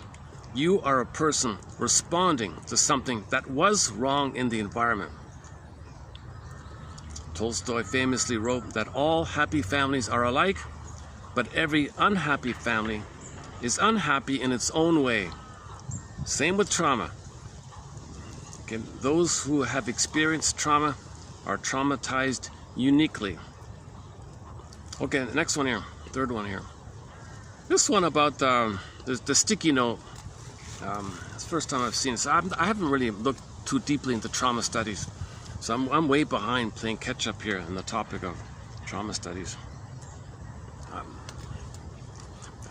You'll find a lot of quotes about, defense mechanisms like, repetition compulsion, projection, things like that. So we all inherit our DNA from our parents. You inherit. So we're all Homo sapiens. We have the same brain. Okay, we all have the same emotions. We're all one human family called Homo sapiens. Only one hominid grew the cortex. That's us. Homo botoensis turned to Homo sapien 200,000 years ago. But then 10,000 years ago, we traumatized ourselves by transitioning from village to pillage. So we create prejudiced people in order to pillage. That whole topic. So we're all Homo traumacus. We're all Homo traumacus. Okay. Anyways, in terms of from your parents, the DNA you get from your mother and father, you inherit it, okay? But when you inherit the genes from your parents, those genes come with a sticky note. There's a sticky note. Right? Like a sticky note. Those yellow sticky notes, right? Like a sticky note on the DNA telling it how to behave. So the sticky note says, all right, DNA, you do this. You release too much cortisol. You be cynical. The sticky note tells the DNA what to do. We all have the same. So the DNA, the gene doesn't change too much. It's just there's a note on the gene telling the gene what to do. So that's the problem with inheriting the genes from our parents. These goddamn sticky notes. Parents and grandchildren who experience a traumatic event can pass the gene expression down to their children and grandchildren. When exposed to severe trauma, your DNA stays the same. Your DNA stays the same, but what it tells your body to do can change. And that instruction can get passed on to the next generation. This change in instructions can show up as behaviors that in turn can alter relationships, attachment, and beyond. Mothers with PTSD report their babies had higher infant distress, particularly caused by loud noises, new foods, unfamiliar people. So look at that. So if the mother has PTSD and she has a baby, okay, that baby can have like PTSD as well. Because the genes the baby picked up from the mother, there was a sticky note on there. All right, genes. Be hypervigilant, okay? Okay, the sticky note. That's one way of thinking about the transmission of trauma, the sticky note thing.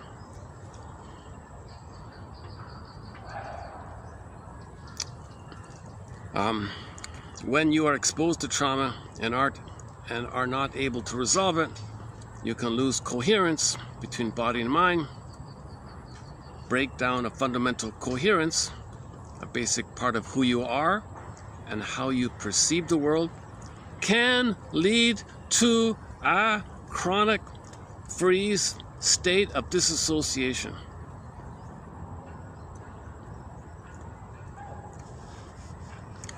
So, us being Homo traumacus, most of us, it seems, are operating in a bit of a trance, a chronic freeze state of disassociation. The swoon, Emily Dickinson calls it. Okay, one more here, last one here. She writes a lot about hormones. I was shocked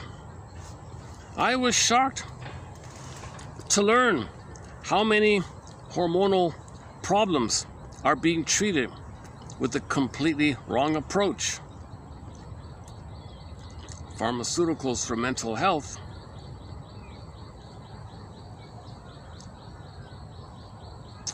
I was surprised to find that 1 in 4, I'm surprised too. She says, I was surprised to find that 1 in 4 women received this treatment, or should we call it mistreatment.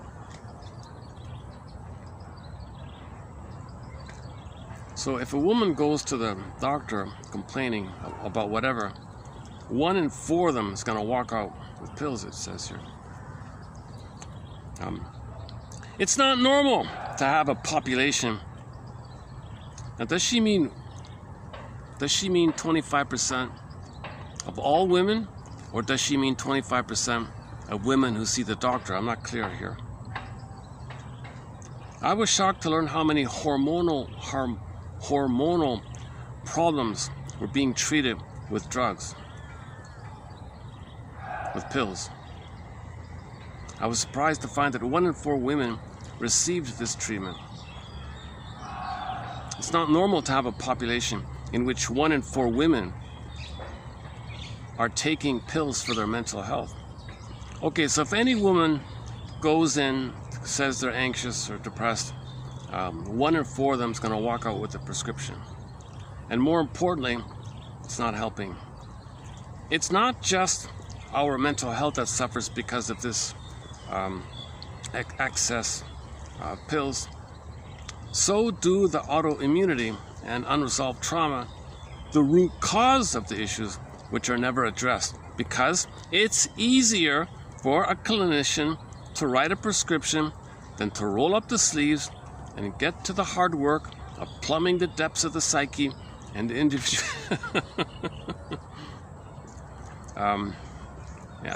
So no time. Who's got the time to? Doctors are not shrinks. They never studied the talking cure.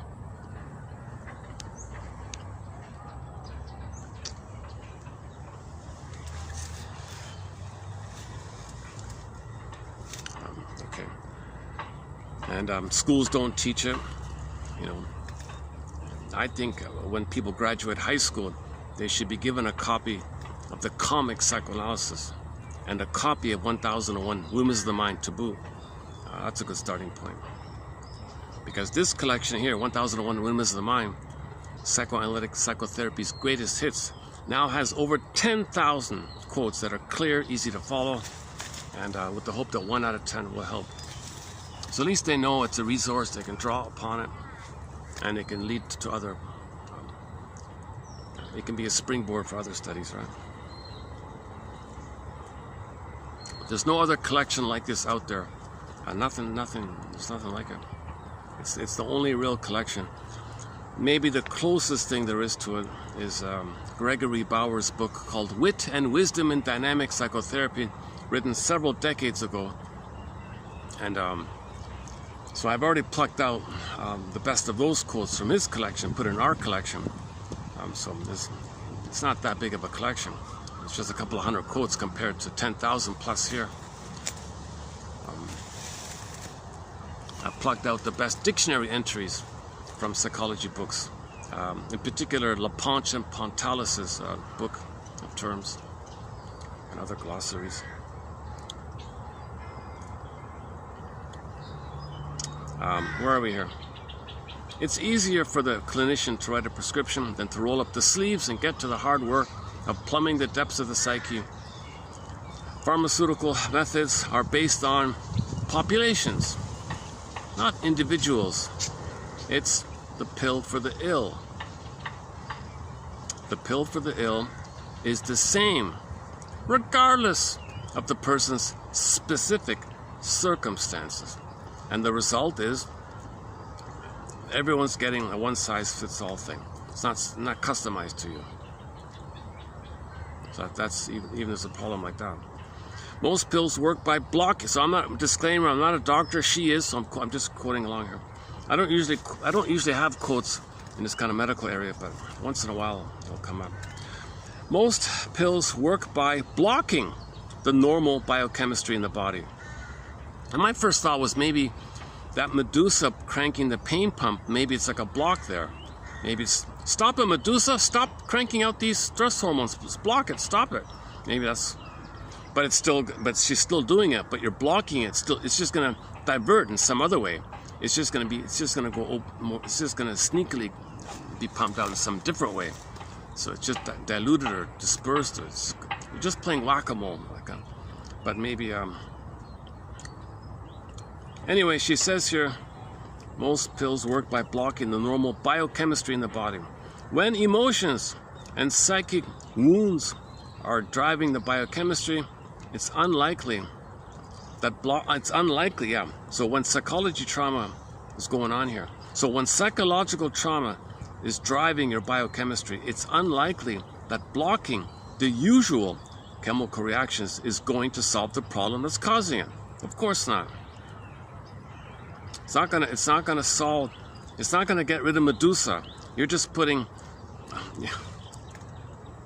hiding her or repressing her somehow.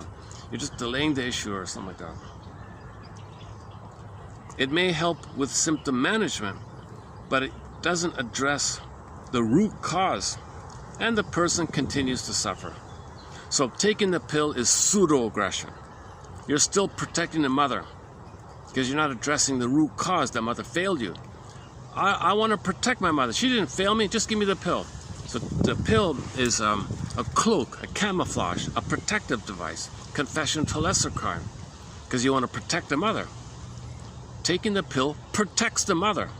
You're protecting her. You're loyal to her. You're trying to save her. You're connected to her. You're clutching to her Medusa's apron strings. That's the issue here. That's Mark Twain's misery machine.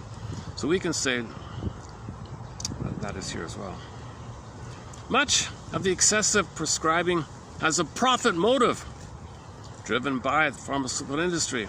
And let's face it, she says here. Let's face it. They are not necessarily interested in you healing and getting off their latest patented blockbuster drug. They're not interested. They want you on it. You see, that's a reflection that the mother wanted the children to be miserable. So you identify with the aggressor. They say, I want the population to be miserable. Mother got a benefit. I want a benefit. You be miserable, I want a benefit. Mother didn't let me be happy. You don't be happy. So as above, so below. So people who run these big things, big pharma, I guess, let's say, okay, that the inference is that if they have an attitude like that, don't heal people, stay miserable, don't heal, don't talk, don't talk, don't get 1001 images of mind. Don't self-reflect. Don't look in the mirror. Don't analyze yourself. Don't shrink yourself. Don't put yourself on the couch. Don't go on the hero's journey. Don't go on the second journey. Just deny, pain, deny. And so we don't want you to heal. We want you to take. We want you to gain money, because money is mother. I want your money. I want my mother. Money is symbolic of mother. I didn't get mother, so I steal. Mother stole from me, I steal from you.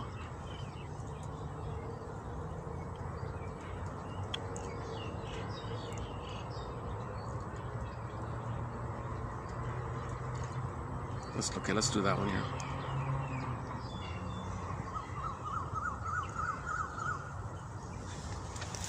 How does this work here? If I do, how do I advance it here?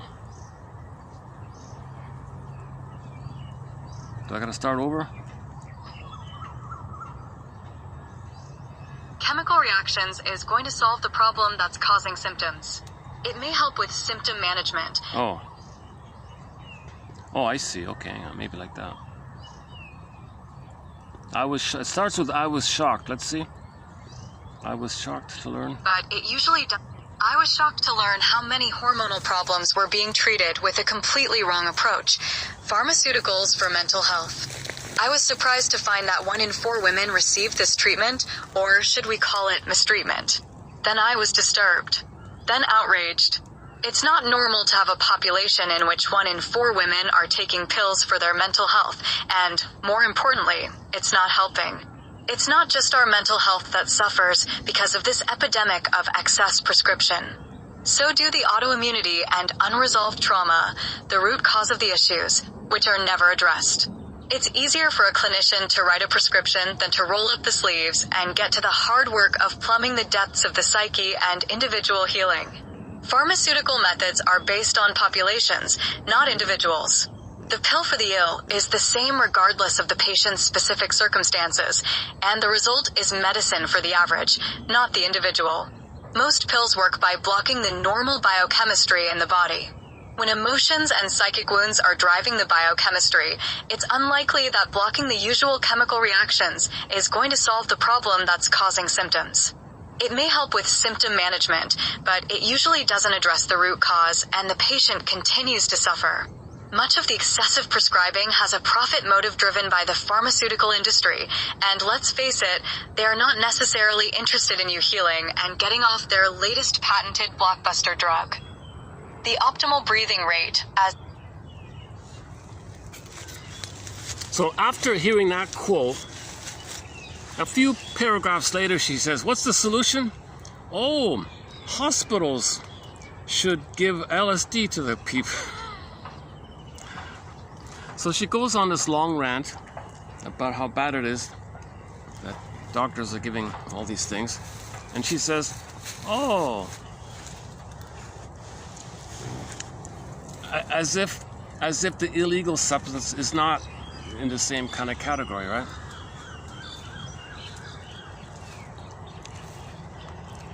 In ancient times, the shamans had a very sophisticated, delicate ritual around using this for the community, and the community would create a safe container, and there might be like a protocol and rituals, and the shaman guided this kind of thing. That's all gone. Those guys aren't around. That knowledge wasn't passed down, kind of thing. So we don't know it. But so maybe in ancient times, the shamans long ago, in their holistic approach, knew how to use that stuff in the community. If a member of their group was traumatized, the whole group would be involved like that. So just to say, oh well, somebody goes to the clinic, they can take a a cold detached thing like that. It's just adding problems.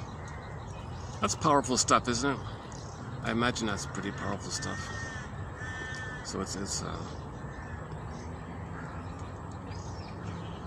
but people have been, that Groff guy is really aggressively pushing that thing.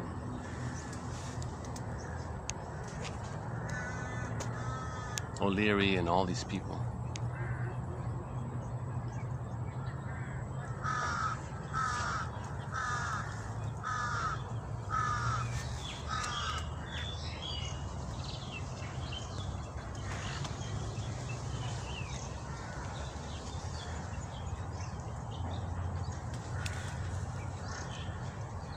Okay, here's a quote on transference. Here's another way of thinking about transference. Transference, just a simple way of thinking about it. Transference is the expression of the many different layers of the client's personality as they are surfaced in or by an intimate relationship. Transference is the expression of the many different layers of the client's personality as they are surfaced by an intimate relationship. So the pattern you developed in the past is going to surface in the present. It's got transferred up. There's a group here.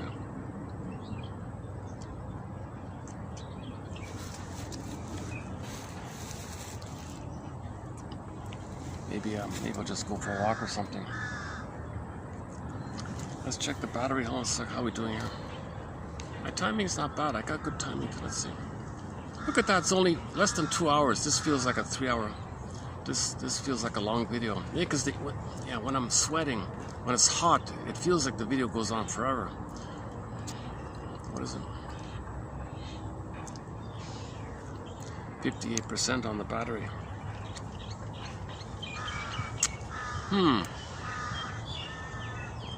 Maybe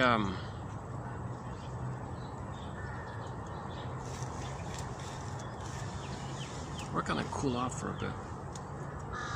I'm sort of in the middle of the park here. They've got highways all around.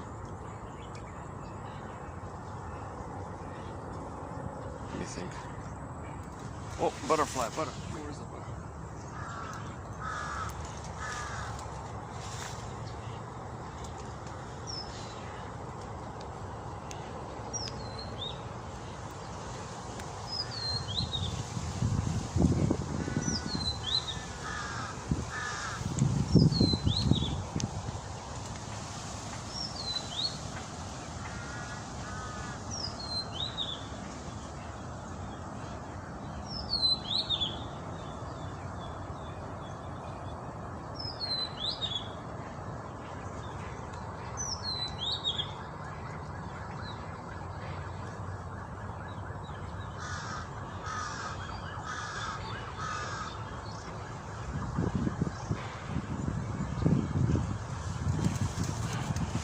let's just take a peek at. Let's see if I can get a closer look at those flowers here. Hold on a second.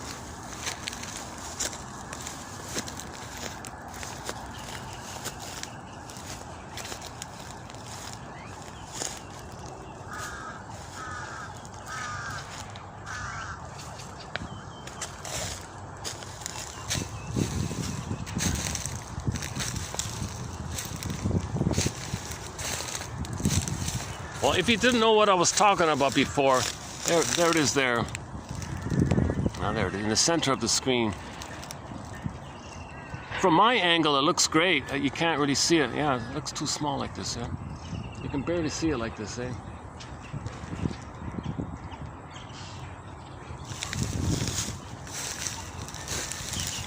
There's a partially opened one here.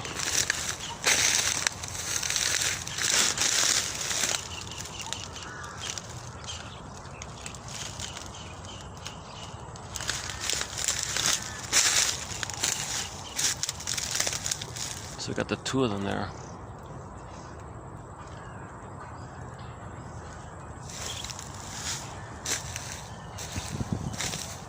Oh, there's a third one. Oh, there's a fourth one. Oh, we got four of them.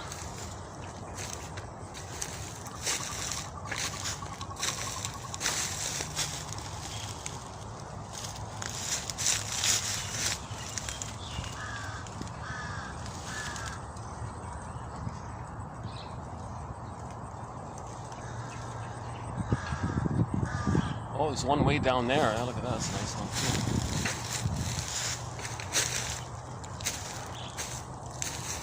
too. I gotta keep an eye on my stuff. Kids are passing by. Yeah, okay.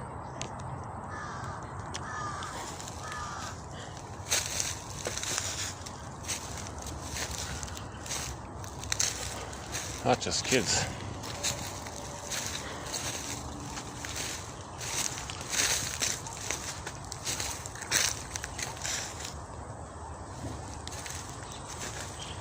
I think these are water lilies. Oh no, these are lotuses. Oh, these are lotuses. White lotus. Oh, I see. These are white lotuses.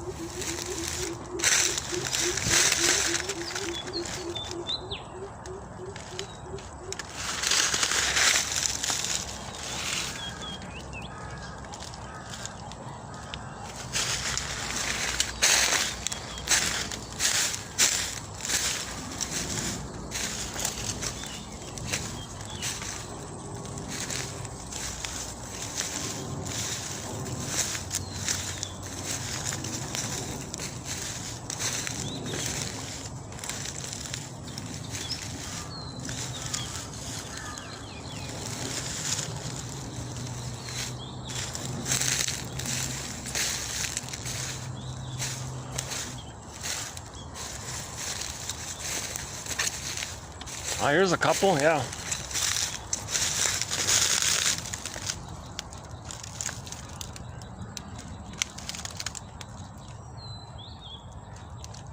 We're getting it in.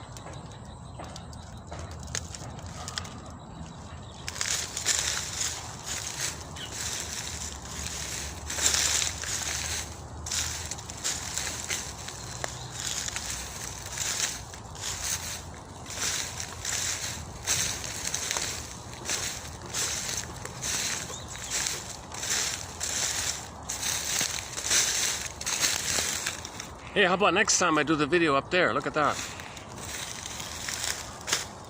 How about just right there? This nice little spot. Lots of shade.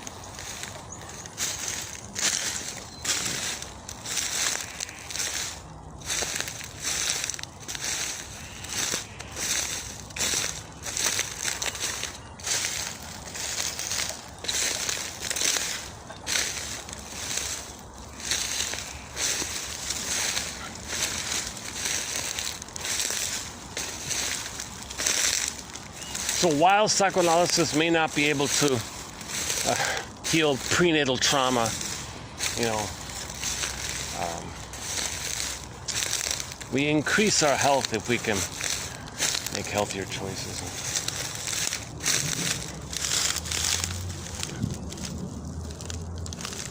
So Janoff sort of tried to address this area.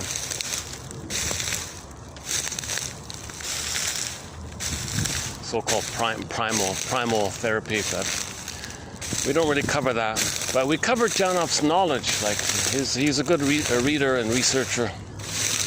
So we have 16 videos on the work of Arthur Janoff. 2745 to 20. Oh boy. January and February of 2024. About a year and a half ago, we did 26 videos over 2 months on his work. That's good stuff. Some great quotes there. Oh, here's a nice one. Yeah, here's a nice fully formed one, right? This baby one here.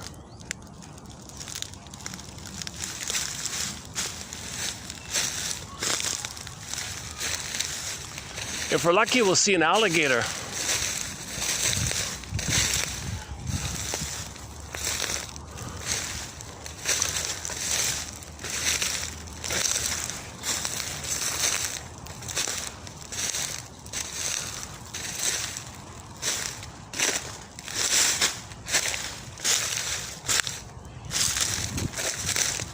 Ah, okay, here's another one.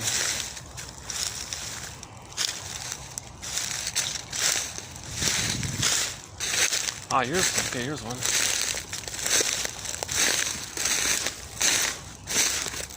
I'm not sure how often these flowers blossom.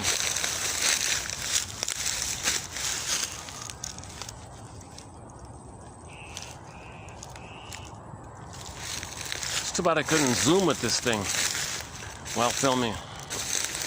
I'm using a very basic budget kind of phone, older model.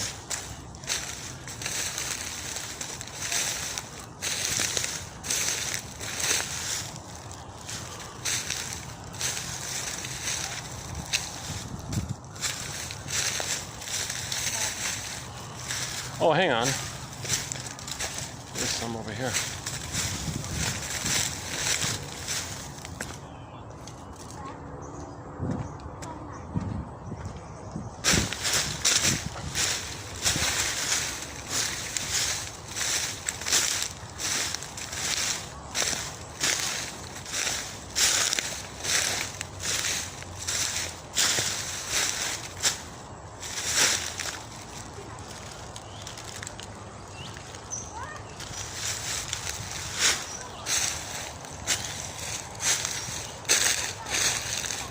So remember, you got the lotus flower, you got the stem, and you got the pod in the water. Okay, so when the baby's being born, you gotta leave the placenta, the pod, the cord, the stem, so the baby can be the flower.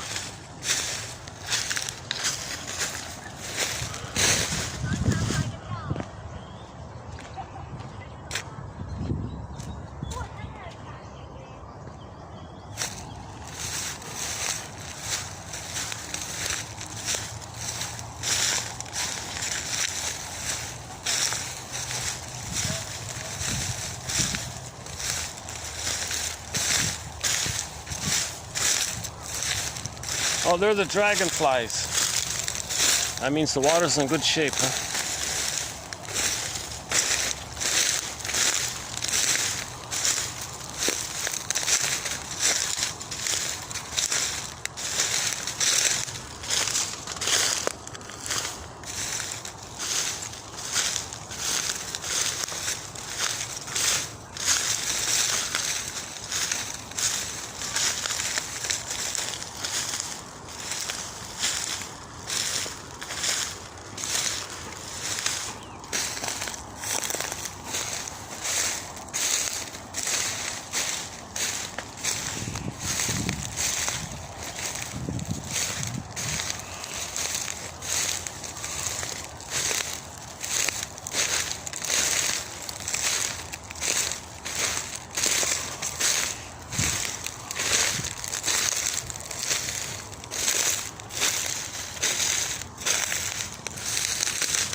Yeah, let's see. It's gonna hold up.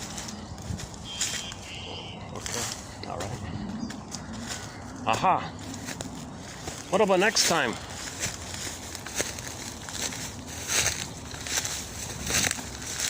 Okay. All right, next time I do the video here. Not bad, eh?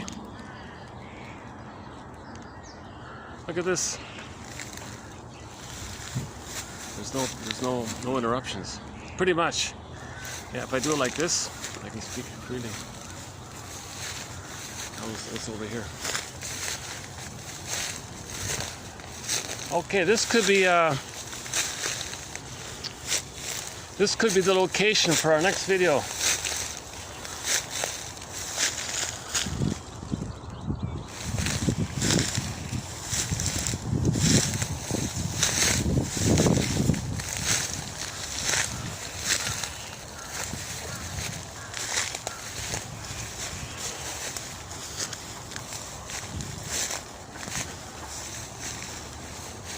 Yeah, here's a nice view on this end. See, I get a nice view if I do it like this, right? Or if I turn around like that, give you the view. Okay, anyways, we'll come here next time. It's a nice spot here. Yeah, great little spot.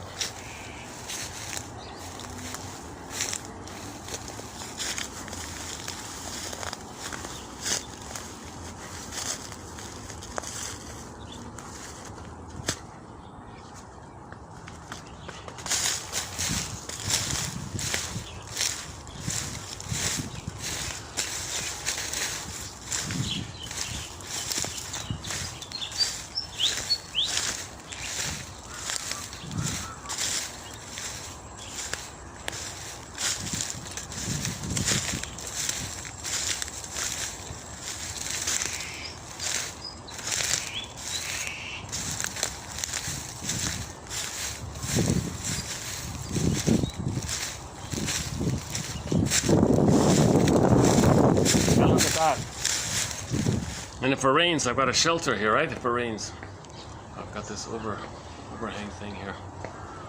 Yeah. All right.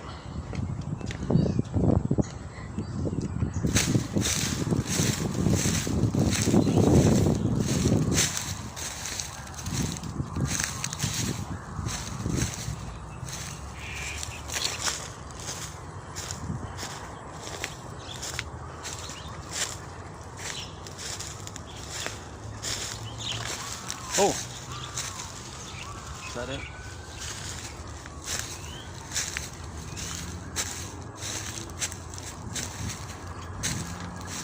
I'm hoping we'll get the alligator. Nervous laughter. Lately, I've been having some nervous laughter in my videos. Maybe part of me is triggered.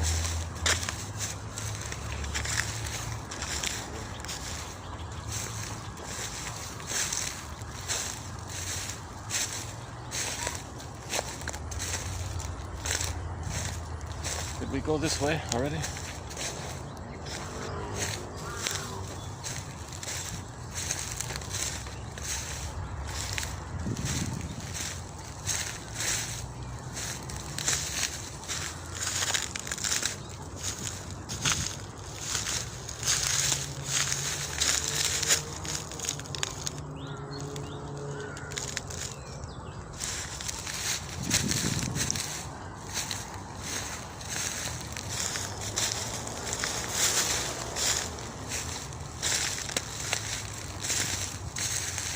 Yeah, once again, later this year, Pavlov's Dog. Now that band will be releasing their latest album entitled Wanderlust. Wanderlust. So we need to wonder. We need to wonder about the lotus birth. Bring back the lotus birth.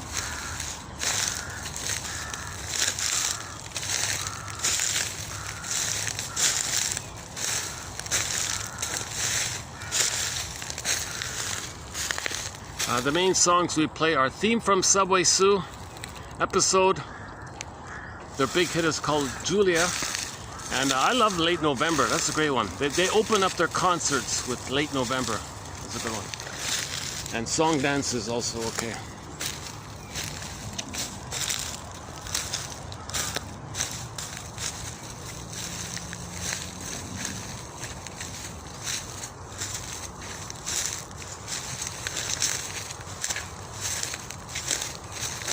Aha! Here's another potential spot. What about right here? What about right here? Okay, here's another potential spot. It's a little in the public eye there, but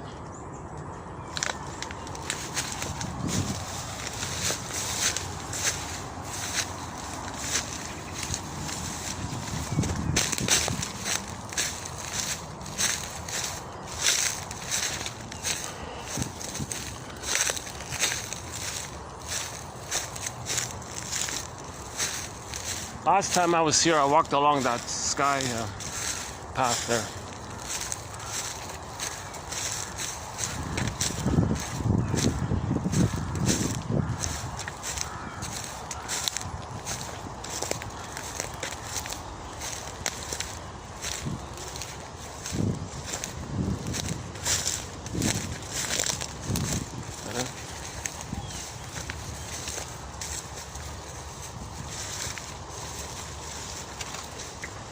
Oh, here's a spot here too.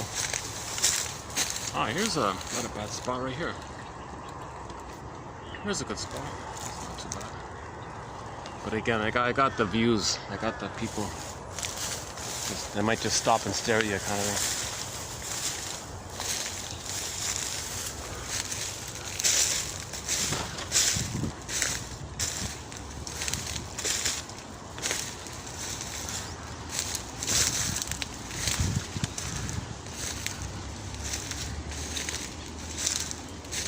And there's the main path back. Great park, eh? Some fancy condos.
In that song, Theme from Subway Sue by Pavlov's Dog, there's a line in there.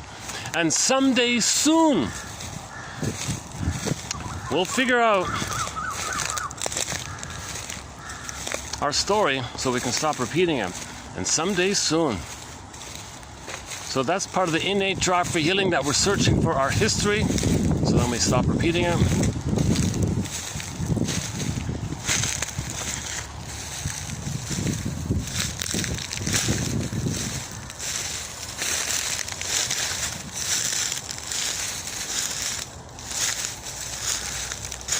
Oh, there's a nice one in there, huh? Aha!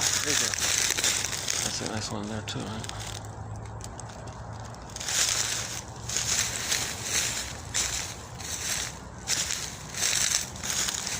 Another nice one right here.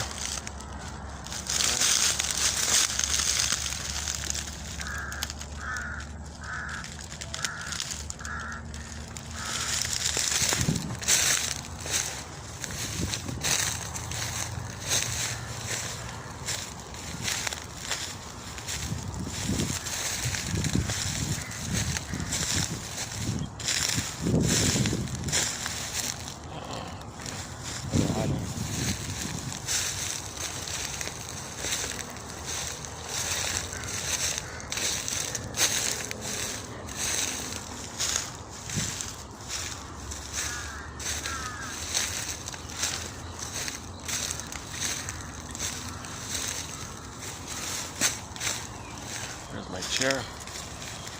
Nice folding chair.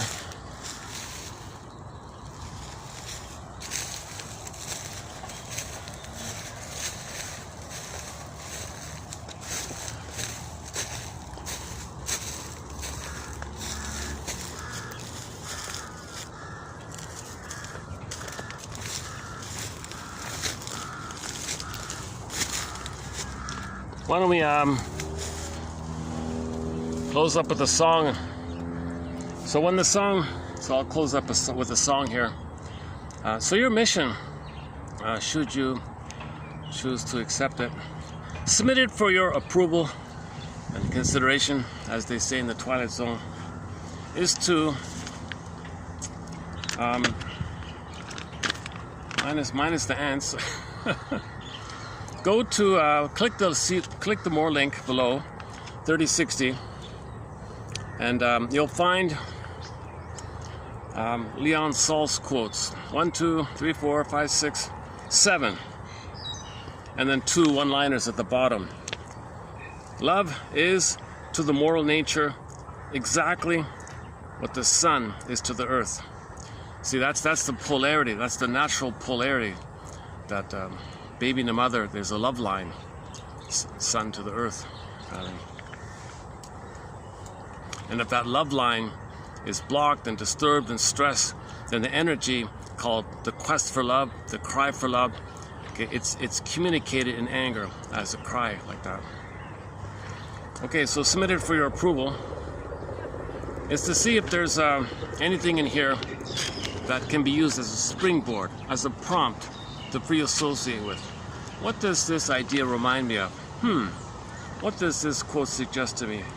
When a feeling comes, validate and welcome the feeling. I must have a very good reason for feeling this.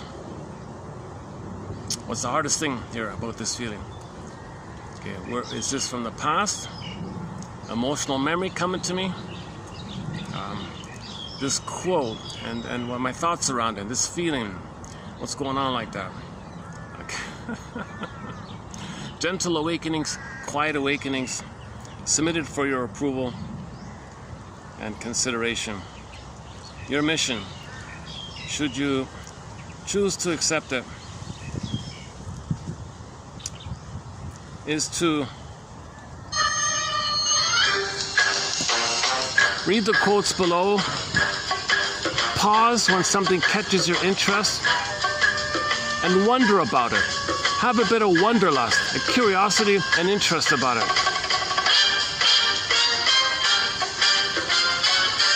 Because your identity is linked with that curiosity. You found your identity when you have an interest about something. I am interested in this point. There's your I. It links you to your I and your identity. Notice that link between your identity and your curiosity.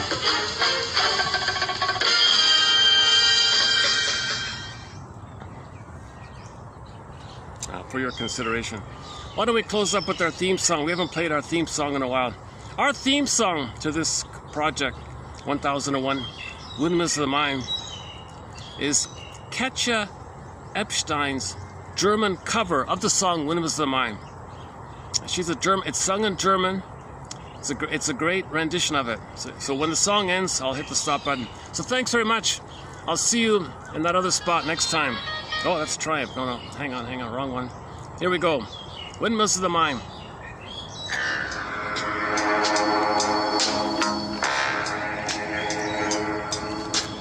Nachts, wenn die Straßen plötzlich still sind, wenn die Stadt auf einmal schweigt, wenn aus steinernen Kaminen stumm der Mond zum Himmel steigt, wenn es hier in meinem Zimmer leer und einsam wird um mich, suche ich in den dunklen Schatten die Erinnerung an dich und ich fühle, wie ein Augenblick zur Ewigkeit gerinnt, wenn das Spinnrad meiner Träume links zerrissene Fäden spinnt und sich leis zu drehen beginnt, wie sich Mühlen drehen im Wind.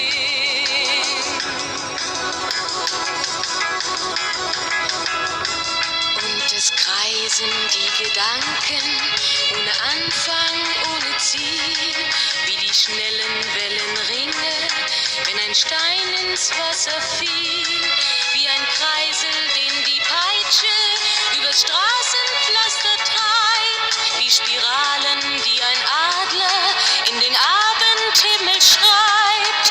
Und ich fühle, wie ein Augenblick zur Ewigkeit gerinnt, wenn das Spinnrad meiner Träume längst zerrissene Fäden spinnt und sich leis zu drehen beginnt, wie sich Mühlen drehen im Wind.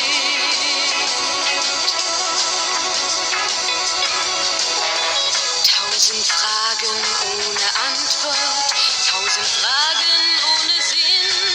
Warum flog für uns der Sommer wie ein Pfeil so schnell dahin? Hat der Herbstwind gar die Spuren unserer Liebe schon verweht? Wenn erst weiße Flocken fallen, ist es dann für uns zu spät.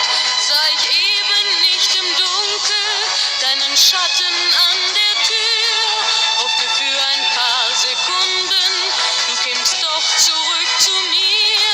Doch warum sich selbst belügen? Längst ist meinem Herzen klar, dass der Pulsschlag dieser Hoffnung nur mein eigener Schatten war.